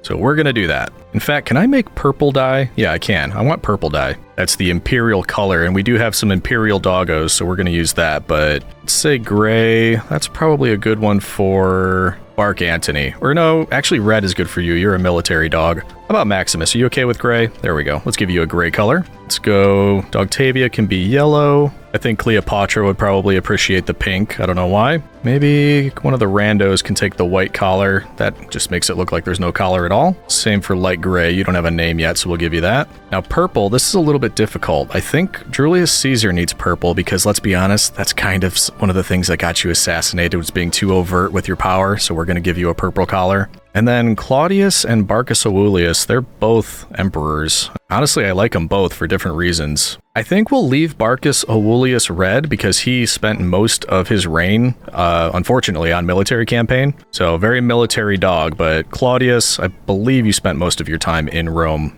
reigning over everybody. So yeah, we're gonna go with purple for you. Which leaves light blue, and why not? Cerberus, you can have the light blue. Orange, I think I might be out of dogs to use it on. Yeah, maybe we'll save this one for later. But I have to say, that does add something, doesn't it? They're not all exactly the same anymore. They've got their colors, they're easier to recognize, and it gives you all quite the flair, especially you with your imperial flair, Julius Caesar. So great suggestion, love it. I think things are looking a lot better in there. Oh, hey kitty cat, there's another kitty cat back here. Do we have one that looks like that yet? I don't think we do. Where's our fish? Maybe in here? Yeah. Where you going, kitty cat? I just want to be friends. Look what I've got. Okay, he just keeps walking away. We're gonna have to do the run forward approach. Love me, I demand love. There we go, we got you. I knew that would work. So hey, we got a new candidate. Let me know what you think. What should we name the new cat? That was a good bit of serendipity right there. Anyway though, that was number 1 on our list. We do have another thing immediately we want to check out. And I need to make something I've never made before, and I don't know how to make it, but I have an inkling. I think we're going to need the lectern, a feather, a book, and I think I need black dye or an ink sac. Do I not have any of that? Okay, very quick expedition. We're running out of time here. Pretty sure squid like to hang out here somewhere. And you know they're not safe from us, so it's only a matter of time. I see you. I knew it. I require your ink. And what are you doing there? That is not the zoo. Not in his right spot. Unbelievable. And here we go. That ought to do it. 6 of those. And this we just cannot stand for. You are out of place. You're supposed to be in the Iron Golem Zoo. So we're just going to do this. Because as far as emperors go, I'm fair, but I can dish out punishment. You know, we got to keep order, and you are breaking order. Goodbye. All right, thank you, Neptune's boomerang. So now I think if we just put these things together, does that give me... Yeah, it does. Book and quill. Don't think I've ever crafted one of those before. Okay, now we just need a nice place to put it. And I'm thinking it might be a good addition. Well, either by the Legionaries or the Forum. Maybe over by the Forum. So we got the to-do board on this side. Maybe we put this over on the other side. Just get a new little stand over here. Make this look nice. There we go. That looks pretty good. And what we're making here, as long as I'm right about what I can do with a lectern and a book and quill, is something that's new for the channel. And that is because let's see, I don't know even now, a couple months ago, I think, I enabled super thanks on my channel. And I just thought, hey, why not? You know, may as well have it as an option. Didn't really think much of it. And then I was blown away by the response. So many of you out there in the Legion have been extremely generous. And I don't want to say surprised or anything like that, but I wasn't expecting it. And I'm extremely appreciative for anybody that did send super thanks. Not that you have to. I'm appreciative of all of you being here. But I thought it might be nice to commemorate those that did send them in. So I thought we'd start a little book for the names of the citizens that were kind enough to send me something. So assuming that works, I'm hoping I can put this here, and then we can keep a record of all the citizens that send in a super thanks. And I can't stress this enough. I am not expecting anybody to send in super thanks. I just want a way of commemorating it. I appreciate all of you equally. So that being said, okay, yeah, you can do this. I'm going to try to figure out if I can do this. Maybe I have to take the book? Oh yeah, there we go. Okay, so I'm gonna fill this out and then we'll have a look at the names. Okay, I think I got it figured out. So let's take a look, and to be clear, this is, just as of the time I'm recording this. So this book will change, just like the Legionary platform. We update that with the subscriber counts. I'm gonna add new names to the book as we release new videos. So this is as of end of June 2024. So if you think your name is missing, just let me know. I can get it added in the next video, but I will be updating it every video. That being said, look at me. I figured out how to use a book and quill, and this is what we've got so far. No particular order. I'm just going to kind of put them in as I see them in the comment section. But once again, wasn't expecting it. Just really appreciate all of you here. I appreciate everybody out there. Honestly, just watching the videos is reward enough for me. Seeing all of your comments, I always love to see that, and this is just, the sugar on top, as they say. So really appreciate it again. We're going to keep this updated, and every week, maybe at the end of the video, we'll take a look and just make sure we're adding any new names in here and keeping this as up-to-date as we can. So once again, thank you very much, citizens. I really appreciate it. So there we go. That was number 2 on the list. And of course, we already kind of just mentioned the last one. We need to take a look at the Legion platform and make sure that it's up to date. I think I count 77. Does that sound right? Being census taker is very hard, but it is an important position in Rome, so, I'm appreciative. Let's call it 77. I think that's right. And at this very second, as I'm recording, we are at 81,121 subscribers, which means we need 4 new armor stands. Okay, and let me just check. But yeah, I sometimes keep something in here. Okay, a couple things, not what we need though. So let's go make some new stuff and bring it on back. And by the way, we are getting a little bit cramped on there, which is a good thing. But I think my plan, what we're going to do when this reaches 100, once we've got 100 of the Legionaries on this platform, I think at that point we're going to expand it. So that's one of the things for 100,000. We'll actually probably build up around it and do some other things, but I think we're going to try to get all 100 on that first platform. How do I never remember where I put stuff? I thought we had an armor stand, like, chest. Or maybe we used them all. I don't know. Doesn't matter. We have plenty of these. That's what I need. Let's just make extras. That way, next time we do have them. I thought we did. Probably just not seeing them though, so that's fine. We're going to keep them in here, but I need 4 of them. We'll take all of you, and then we're going to need to craft a little bit extra. And I'm literally 1 iron short. Leave it to me to do that, but there we go. That's all we need. Let's go get them set up. Attention! They're always at attention. I gotta give it to them. They're really good. And no need to complicate things. I think we just start filling in this area here between these 2 rows. Bloop, bloop. And then making sure that we equally distribute the shiny stuff. So everybody gets at least 1 gold. And one of you can have the helmet, because let's be honest, it's just boots. And then we can fill out the rest. Make sure you're equipped. Why did equipped? It sounded like it was the wrong word to use there, but it's not. Equipped. You ever do that where you say something enough and the word just like stops having meaning? Anyway though, there we go. ready to go on campaign. And we are officially up to 81 legionaries, and I'm confident we'll be at 100 in no time, especially if you subscribe. No, not you. Behind, no, the right, yeah, you, yeah, click that button, subscribe. What's wrong with you? There we go. Can I have that back? Is there a way to get that back? Can you give that to me? Do I have to give you something else? Oh, you like Agrippina. Somebody's got a new best friend. And I don't even care. You can keep it. I don't need it. Not like I'm in charge or anything and I do what I tell you. Not like they care. I'm fine. I'm fine. But anyway, with all of that, I think that's what we wanted to do. I think that was it. We took care of naming all of the pets. We set up our new Super Thanks book over there, and we've got our Legion platform updated. And through all that, I didn't even mention, I mean, we did a lot this video, at least it felt like we did. I certainly learned a lot. I don't know if most of that was just recap for you guys or, you know, things you already knew. We didn't get to the more complicated stuff. I don't have much of a gauge because that was all pretty much new information to me. I am just such a Redstone noob. I don't know. So to me, it was helpful. I hope it was for you too. We'll be back again in a couple weeks. I do think I've got an idea already of what we are going to be working on in the next video. I do think it's going to be back in this world. So I hope you're looking forward to that. I'm looking forward to seeing you then. Leave me all those comments. Don't forget to subscribe. As always, thanks for watching, and we will see you in the next one, citizen.